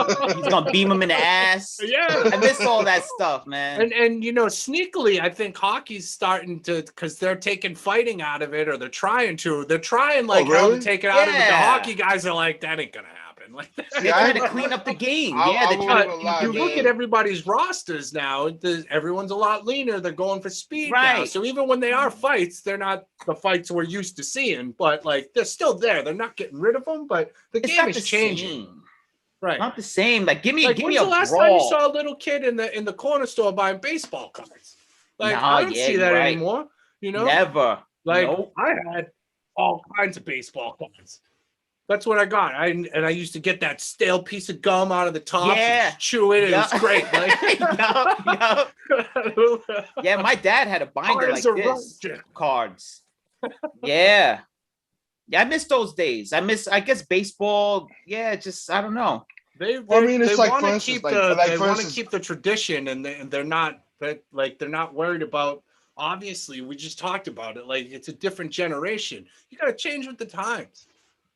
Like, you know, you got to do something to keep people interested and But not then- have 4-hour baseball games. That is out Yeah. of control. It's out of control with Yeah. that, man. Just speed up the game a little bit. But you don't think basketball goes overboard though? You know, some With type what? of social injustice happens, and you got stuff on the jerseys and stuff. Well, I mean- Basketball's on the other end of the spectrum. It's You got too much, baseball though. over here, and you But got here's the basketball thing. over here. Yeah, but here's the thing. It's like, this is why Kyrie was smart, I feel like. Because Kyrie was just like, where it's like anybody can sit there and put like, yo, stop beating black people on the back of the jersey. You know what I'm saying? Like, this is where Kyrie was like, yo, fuck all this like social stuff or whatever with basketball. Do it outside of that. You know what I'm Right. saying? Like, keep it outside of that. You know what I'm saying? Let's focus on this. If this is what's important to us right now, let's focus on that instead of sitting here and like, you know, because let's be honest. The only reason, you know what I'm saying? I went through this last week. The only reason why there was a bubble is because of LeBron. Yeah, That's what it is. and not So, even like- complaining about Yeah, it. he knew he was going to win, and yeah. he But you won. see, but at the same time, you see what he said about old dude in Ohio that killed the girl. You know what I'm saying? The cop or whatever. Oh, when he bit- spoke bit him out in the ass. before all the facts Yeah, came and it's out. like, you know, and it's like, yo, bro, like, watch your mouth, chill out. You know what I'm saying? Wait, because at the end of the day, it's like, you know what I mean? Like that cop or whatever. It's like, yeah, he shot a black girl, but he saved the black girl's life. Let's Right. call it what it is. You know what I'm saying? And you out here just jumping the gun and potentially saying whatever. two black girls' lives. wasn't Yeah, it? exactly. Yeah, Potentially so- too. You know what I'm saying? Like, and so like, you know what I mean? You out here just saying whatever to say whatever, and it's like, bro, like you're doing too much. Chill the fuck out. Play ball. Not shut up and dribble. Or Not shut anything up like and that, dribble. But, Yeah, but like, you know what I'm saying? Like, yo, like at least be like aware of what you're doing, and understand that basketball is more important because that's taking us away from all this stuff. We gotta live in this world and deal with it. We shouldn't have to deal with it while I'm watching basketball. You know what I'm saying? Like I'm good. You know. I mean, I'm you know what I'm saying? I'm pro Black Lives or whatever, but like, you know what I'm saying? There's a lot of things that like we're like our media and society is like having us sign up for where it's like the shit's egregious. It's too much. It's like, you know what I mean? And- Like, and then you don't know how much of that is manufactured now. You don't know who's who anymore. well, You no, don't it's know- not even manufactured. It's people that corporations are cashing in on it. right. It's a They're cash making cow. money on Yup. off of racism. That's Yeah. what they're doing. And that's the most Yes. disgusting thing in the world. Yes. It's not even the fact that like me and another like a white man might have like a disagreement or whatever. There's actual corporations making money off. The NBA is making money off of this. That's more sickening than that's just as sickening as like, you know, somebody being like, you know, being beaten by the police officers. Yes. It's just as bad. Because we're not seeing any, you know, the communities are not seeing any of that. I don't see anybody coming from Barclays Center like, hey, you know what I'm saying? You know what I mean? Let's build, rebuild your neighborhood playground or anything. There's nobody doing that. No, because even BG Knockout said on Vlad TV, he said, what do you do with the money that we raise for Black Lives Matter stuff? You build us a Burger King, you build us a McDonald's. He said, I never see the money going back into the neighborhoods. For instance, like Black Lives Matter, right? They make all this money, but who bought George Floyd's family's house? Kyrie Irving did. Right. So where's all that money at? Black Lives Matter should have done that. Right. I'm saying Kyrie should have never been Black Lives Matter was That's great. That two white lesbians, right? That's totally what it is. And you know what? That's what it was started by. It started by that. And you know what it's implementing? It's implementing people that you know what I'm saying, Black people that visit the hood on the weekends, the weekend warriors. They're not here all the time. Yep. You know what I'm saying? It's all suburban Black kids that are like, oh, well, this is our plight. It's not your plight. That's our plight. You just are cousins. You just show up on the weekend, or you show up a couple weeks after summer and we hang out, but you go back to your little suburban area or whatever like that. And we still got to live with the shit. You know what I'm saying? We still got to deal with it. Didn't the Black Lives Matter? The National Guard, 2 weekends a year, 2 weeks a year. 2 weeks. Yeah. That's it. You know what I'm saying? We in the trenches. They're reserve activists. And the crazy thing is, like, in here in Brooklyn, I could say, because I live in Flatbush, right? And like I can say there's a lot of Black people that don't subscribe to the Black Lives Matter thing. Because we not seeing, like, you guys, it, like when the George Floyd thing happened at Barclays, when they were marching and all that stuff, 10%, there was like 20,000 people marching, and maybe 2%, maybe 2 to 5% of those people were actually Black people. It was all white people. It was all like, you know what I'm saying? Because that's another thing. It's like, you know, white people that sit there and like, that's more disturbing to me than white people that are like white guilt shit. You know what I'm saying? They're like, guilt, I'm so sorry. You know what I'm saying? That white sympathizer bullshit. Like, I hate that shit. I'd rather you call me the N-word than be like, I'm so sorry about your life. You know what I'm saying? The things you gotta go through. Like, you don't know what I gotta go through. You know what I'm saying? My business. You know what I'm saying? At least like somebody like you, Todd, like you've always kept it funky. You know what I'm saying? Always, like, You just kept it real. You know what I'm saying? Like I treat every human like a human, and I don't talk about it. Like that's it. Yeah, Todd always kept it real. Always, even back in the day. Yeah, man. You know what I'm saying? Like he was roasting us on the mic back in the day. That's the thing then. I used to call up Ron on the telephone and just tell me about his girl problems back in the day. Yeah, man. Back in the day, man. Back when we had landline telephones. We're gonna bring up her. We're gonna bring up Jennifer. Is that what? Thanks, Todd. Oh man. Here we go. No, I was the only one making diss songs on Ron's girl. I was making songs about his girl. That's the craziest thing. I was making diss songs about her. Those are the days, bro. We're like, and honestly, like looking back, I think I only have one friend who actually lives down the road from me that I went to high school with. Like you guys, James, JD, Jeff. Yeah. Like, you guys are my oldest friends. When you look at it, that I still talk to, and like we met online in that first wave of people back when we were dialing up on AOL. You know, like, back then, like and like that, and we made connections that lasted like. It's unbelievable now, doing this like that. Nah, because I think about it. It's awesome. Unbelievable. I remember like because when you kind of popped up because I was kind of off of like the internet for quite a while, and then like Phil was like, "Yo, you cool with Ty, right?" And I'm like, "Yo, Ty's my man." Like, you know what I'm saying? Regardless of what, like, you know what I mean? Like, I had spoke to him in like a decade and a half, but like that's my dude. You know what I'm saying? Like, it's always love for him. You know what I'm saying? That's my man. So it's like it is what it is. Like, you got no problem with him. You know what I mean? Like, so I mean, yeah, we haven't talked to him quite a while, but I mean, yeah. It's always love, I mean, there's there's always little banter here and there. You comment on something on my Facebook, or I'll see something on yours. When you're on Facebook or whatever. I'm always getting clipped, man. He's always a Facebook gem, man. I'm the Black Donald Trump, man. They always trying to clip me, man. Like, you know what I'm saying? One of these days they're gonna be like, it's enough, bro. You're done. Go do some Twitter. Go do some. It's quite amazing when you look back at our history together and how far back we really go.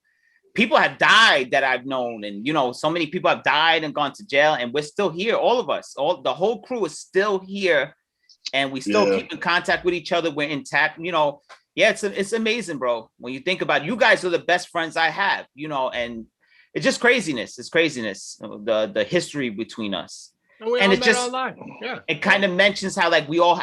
And I love the fact that we all come from different cities, different fan bases. So it's like we all could just get together.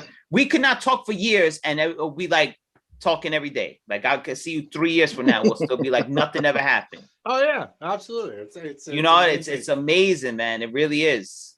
It's crazy. I love going back and forth with James too. Me and James have gone back a million times on football and everything else. You know what? Well, James, forget it, Mr. Sensitive. But I have a problem with one of us though. I have a problem with my man Jason. He was making some slick comments at me the other day, and I was a little upset about it. But other than that, we're good. Jason? About Who's Tupac Jason? And see, that's exactly what I said. Who when he said I was like, who's I don't know who Jason. Jason, Mr. Lyrical. Oh, I haven't talked to him in man. Mr. See, I said the same thing. Or Mr. Acted? Him, Mr. Acted. Yeah. Oh, I haven't talked to him in a long, long time. I don't have him on my Facebook. Then why is he fucking with me? Why don't you fuck with you guys? He fucking with me. I didn't even know he was still around. Yeah, I haven't talked to him in forever.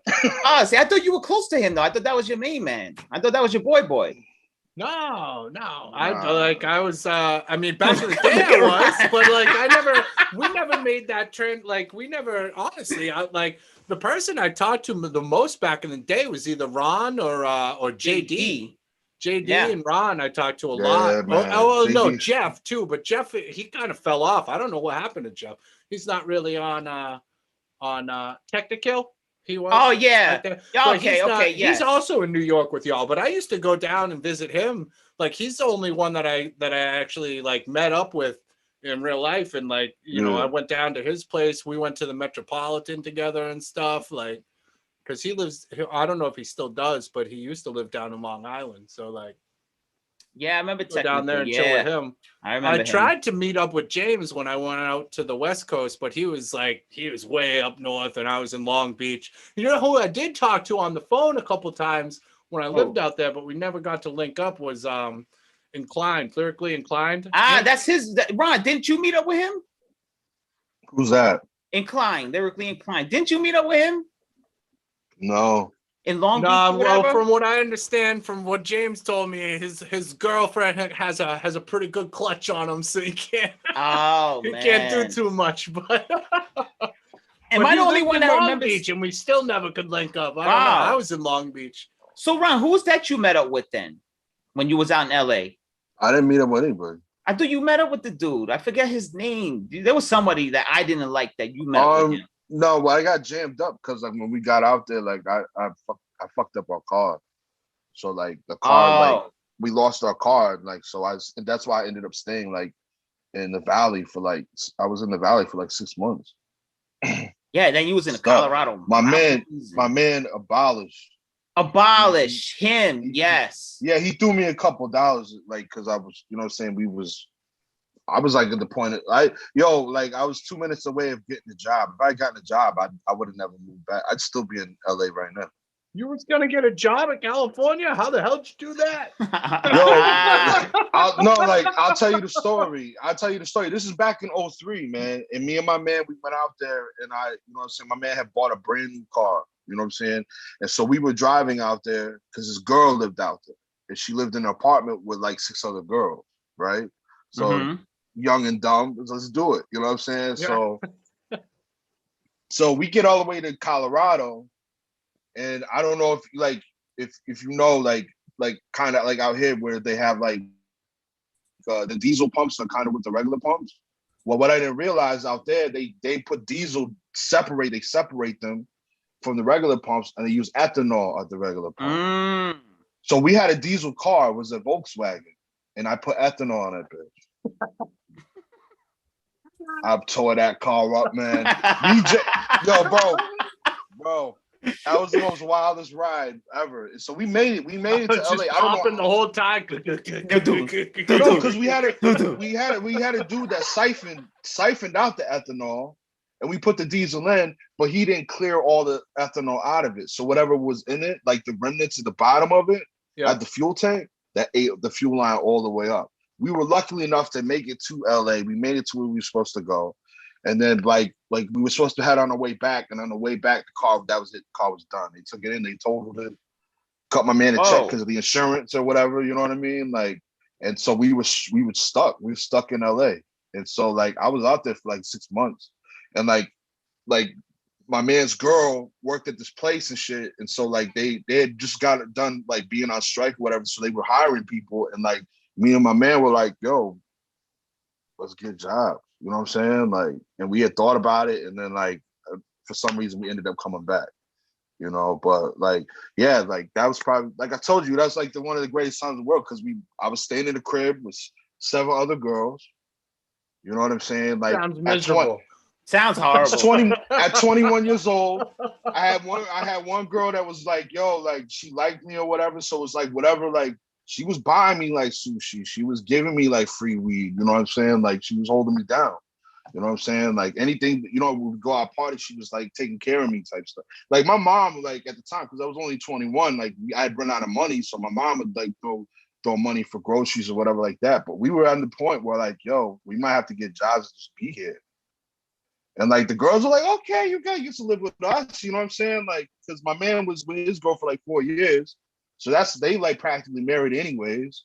And like everybody kind of like gravitated towards me and liked me. So just like, all right, cool. You know what I mean? Like, but there's probably one of those ill-fated mistakes that I think about now. I'm like, maybe I should have just got that job. You know what I'm saying? That's an experience that you have. Like, right. So like, hey, I hated my time in Cal. I didn't hate it, but like, I'm glad I came back. But I'm glad that I lived there for a year and a half, 2 years. Like, but I hear that from a lot of people. As far as like the workforce, a lot of people don't like working out there. Like, well, I'm a construction guy, and you're not working construction out in California because there's a million Mexicans that'll come up and do the work way cheaper than you for the fraction of the price, right? That's what it was. So I ended up having to work in a call center, and that's miserable. That's just 8 hours of somebody yelling at you, and I'm just like, you just get out and you're mad. That's it. And then I picked up a second job working at a bar because I have an uncanny ability that if I become a regular at a bar, I'll find a way to work there and drink. Yes, I noticed that. I noticed that. In true Boston fashion, right? Yeah, exactly. No matter where I go, I'll find a way to drink for free, and I did. I've noticed that. You do. No, yeah, but I mean, the weather's beautiful and stuff. It's it's tough out there though. You know what it is? I remember one day the guy, my roommate, it was raining. It was raining for California. So that means it was drizzling because it never rains. Every day is 70 degrees and sunny out there. Yeah. There was a little drizzle, and he's like, I was taking the bus to work and stuff. So he knew I had to go out and wait for the bus. And he was like, hey, I got a poncho if you want to borrow my poncho. And I was like, what? All this rain? This is nothing. Like, it's like a fog. Yeah. I'm like, I come from New England. Every day is overcast. Like, every day.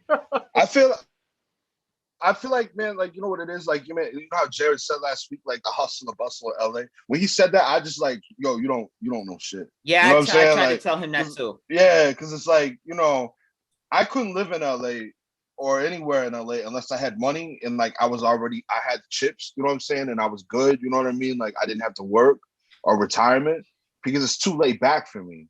Like I have to be in New York. Like it keeps me going. You know what I'm saying? Like it keeps the motor going. Where like if I'm out in LA, like I realize like, oh bro, all I'll do is smoke trees and talk to girls all day. You know what I'm saying? That's all I'll do. You know what I'm saying? Like there's no point. You know what I mean? I need to be productive. Like if I didn't have to be productive in life, then I do that. But like I gotta be productive. You know, so. Yeah, you're a New Yorker, or you need New York to run. That's like that's your gasoline. Like you're constantly need New York to keep you going. Yeah. You're one of those dudes. Yeah, you work better here. Yeah, definitely. I gotta be close enough to the city, but but I like my space. Same. That's why I like we're in suburbia here. Like I said, we live on a peninsula. We got lake everywhere. It's beautiful. But you know what? If I want to go to the city, I'm only 30 minutes away. I can hop in the car and go to the city and do that. And I like doing that. I like going to shows when shows happen. But you'd be shocked though. I like space out here. Yes, me too. You'd be shocked though, because my neighborhood is like suburbia. Like you come to my neighborhood, man. Like it's like my block. I live on the main street though, like so it's like a lot of buildings, but like you go in the back blocks or whatever. It's all those mansions. It's all there. like three-story homes, yards and driveways, and like it's like just regular, just anywhere USA type shit. You know what I'm saying? Like it's not people chilling on their porches, doing their lawn, doing your bushes. You know what I mean? Regular suburban like type stuff. It just happens to be in Brooklyn. You know what I mean? Like. Right. So it's very laid back in my neighborhood. You know what I'm saying? Like it's intense if you go up a few blocks this way, and then it's all Jews if you go down the other way. Yeah, it's funny because when I go see told me that once too when I lived in Long Beach. My buddy that I moved out there with, he's like, I got there that night and I was like, I need to get a pack of smokes, and he's like, well, the only place that's open is 7-Eleven. That's the closest. But that's going towards Compton. Don't go that way because it's midnight. And I'm like, and he's like, or you could go 4 miles that way to the gas station that's that way. And I'm like, man, I'm just going to take a left and go to 7-Eleven, and I'm not going to say shit to anybody. I'm just going to walk by, and if someone looks at me, I'll say, what's up, and keep walking. And that's what I did. And but I mean, he's not wrong. Like you take that left towards Compton. Like in California, everything's colored. Street lights ain't on, and there's people out on the porches looking for something. But you just walk by and say what's up, and then keep going. Like that's it. Yeah, everything out there is about what color you have on.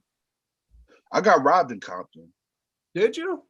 It's the only time I've ever been stuck up in my life, man. How'd that happen? I was chilling with some kids that I knew, and then it was kind of like what Todd just said. Like, I needed to go to the store, get some cigarettes, get something to drink. You know what I'm saying? And they told me like, "Yo, we'll go with you." And I'm like, "Man, I'm good. I'm from Wings. I don't care." You know what I'm saying? Like, I can handle it. I can handle myself. I cannot handle myself because I was walking out of the store. The dude booked me. Like, you know what I'm saying? Took my wallet, took my coat. You know what I'm saying? Because it was kind of chilly at that time. Believe it or not, you know what I'm saying? But like, I took everything off me, man, and like I had to come home with like no license and stuff. It was rough. This is one of the later times that I went, because I've been to California at least like 5-6 different times. You know what I mean? So like, you know, but yeah, I got booked one time. The only time I've ever been robbed. But like that's my ego. I was like young. I was 23. Like, you know what I'm saying? Like these motherfuckers ain't gonna tell me shit. You know what I'm saying? Like that's how I felt. Because I mean, like, you know, at that age you feel indestructible. You know what I'm saying? You got nothing to worry about. You got nothing to lose. So it's like it is what it is. And yeah, sure enough, I was not thinking, and I definitely kid caught me, man. Guy caught me. So.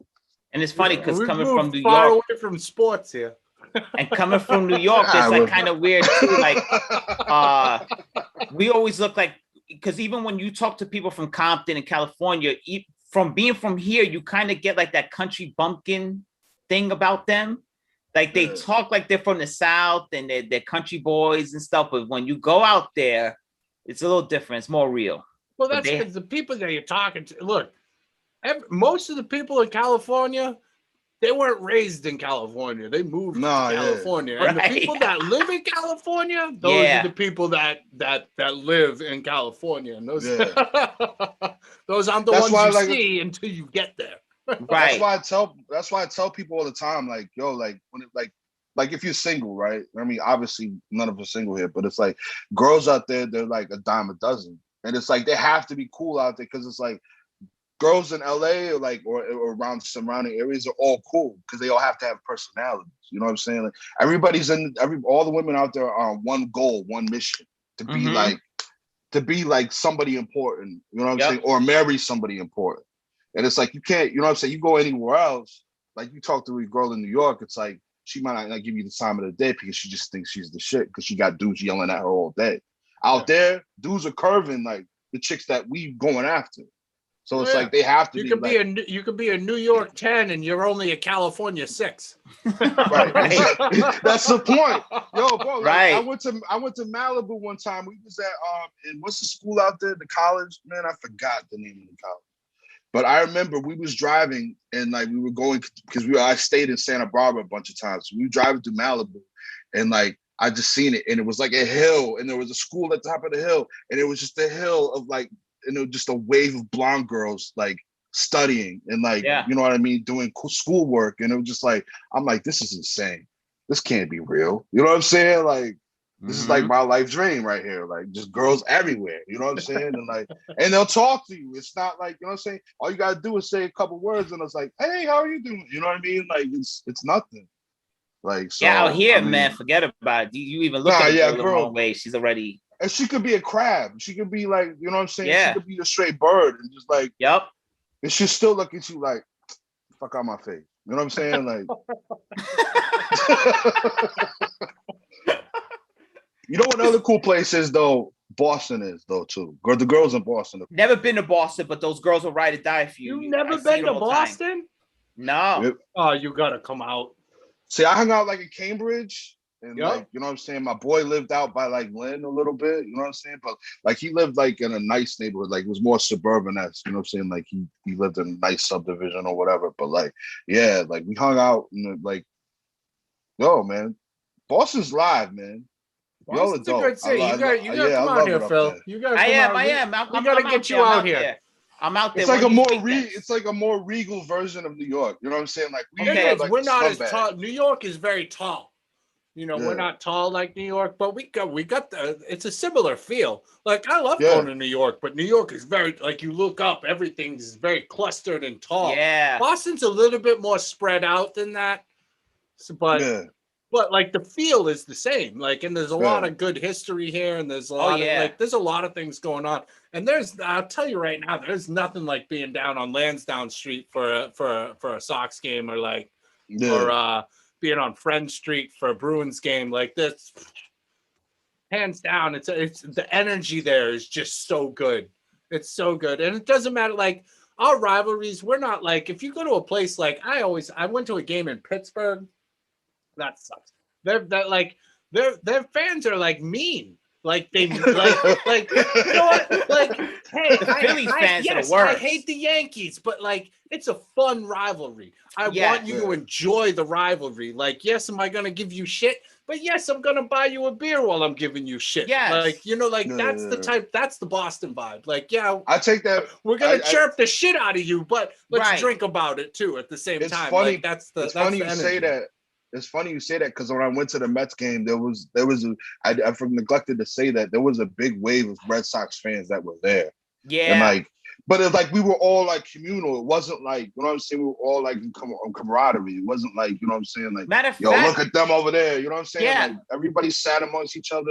Everything was cool. You know what I mean? Matter of fact, if I remember correctly, they said on the news there was actually Mets and Red Sox fans got together and was screaming "fuck the Yankees." That they'll come together and say "fuck the Yankees." That might have been the day after. That didn't happen. Okay, I remember seeing that in the news. Yeah, they said the Mets and Red Sox fans came together and were screaming "fuck the Yankees." That's what they were chanting. Like, that's the type of fans we are. Like, we want to have a good time. Like, we're doing this because we want to have fun, not because we want to be mad at people. We don't want to be mad at people. That's not fun. Like, oh man. I remember my favorite game I ever went to in person was we were playing the Kansas City Royals, which they're not much to speak home about, especially back then. But like 2015. No, this was back. This was right after the marathon bombing. Oh wow. This was me and my buddy Cody. We had tickets to the game that day, but obviously it got postponed. Mm-hmm. So he was up visiting. He lived in California actually at the time, and he was out visiting. So he was only there for a little bit of time. So that game got postponed, and he wasn't going to be around for that game that I had tickets to. So I went on StubHub and I bought us tickets for the game that was scheduled next. And we went to that game. And that just happened to be the game that was right after they caught the marathon bomber. and David Ortiz grabs the microphone right over live television and says, "This is our fucking city." Like with Yeah. and we were sitting right behind. There was a whole row of Kansas City fans right behind us, and they got up and like we were all like high-fiving and like having a great time. Like it was like, you know, it was just, everybody came together. That was like my favorite sports moment that I was like there and present for. Like Unity, it was man. amazing. Nah, You guys have that, yeah. Boston. Yeah, you guys are so fun loving. Like, you know, it's tough, but then there's a lot of love there too, you know. And I feel like we always been family, Mets and Red Sox fans, like Giants and Patriots, because of Bill Belichick and Charlie Weiss. Oh yeah. We all had the same coaches. I feel like there's definitely like a family thing with the Mets and Red Sox and the Giants and the Patriots. Well, like I said, I love a Mets fan. We both hate the Yankees. Yeah, we have that mutual interest of the Yankees losing. The enemy of my enemy is my friend. Right. Yes. Hate them, man. No, yeah. So what else we got here? Yeah, they want us to talk boxing, the Jets, Tom Brady, Canelo.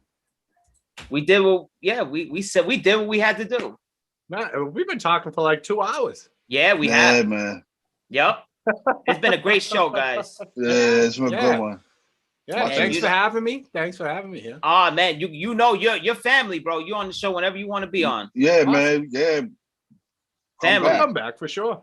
With family, bro. I love you and guys. No, we're gonna have to come up. I'm gonna have to get Phil. And get it together. Yeah, definitely. Yeah, let us know, Ty, for real. Let us know when we could go. We'll go. I'll go up there weekend. You let me know. I'm off every weekend. You're doing grown man stuff, bro. Ron and I will be fucking around. You act like we don't do grown man things, Phil. What do you mean? I'm just humble, bro. I'm a humble guy, man. It's like, yo, I want to be tied when I grow up. You know? Yeah. Yes. But definitely, we got to connect and go up there for sure. No doubt about it. I think you'll have a good time, and she loves going out. The wife loves going to New York, so we can hook up at some point too. She's big into theater and stuff like that. Broadway's opening back up on the 19th, I think. September. Yes, the tickets are on sale. Yeah, the tickets on sale. It's on sale, but like they open it up officially in September. Yeah, September. She's big into that stuff. So it's like we'll definitely be out in New York, and when we are, I'll let you know. And I can, for sure. I can hook up with you while she's going to watch her Broadway stuff. Yeah, for sure. No you doubt. Already know. Yeah, without a doubt. But we thank you for being on the show, man. Really, and we got girls too, so we can all get together. We get the wives together. They can go to Broadway together. Just there you go. We all get the wives together, right? We'll go watch a game. They can go to Broadway. They go watch their Broadway crap. And we go have watch a tea party, whatever. And then we'll all get back together and have dinner and drinks. Sounds great. I love you guys, man. I appreciate this. I'll talk to you guys later. Talk to you guys later. Thanks, man. Appreciate you guys.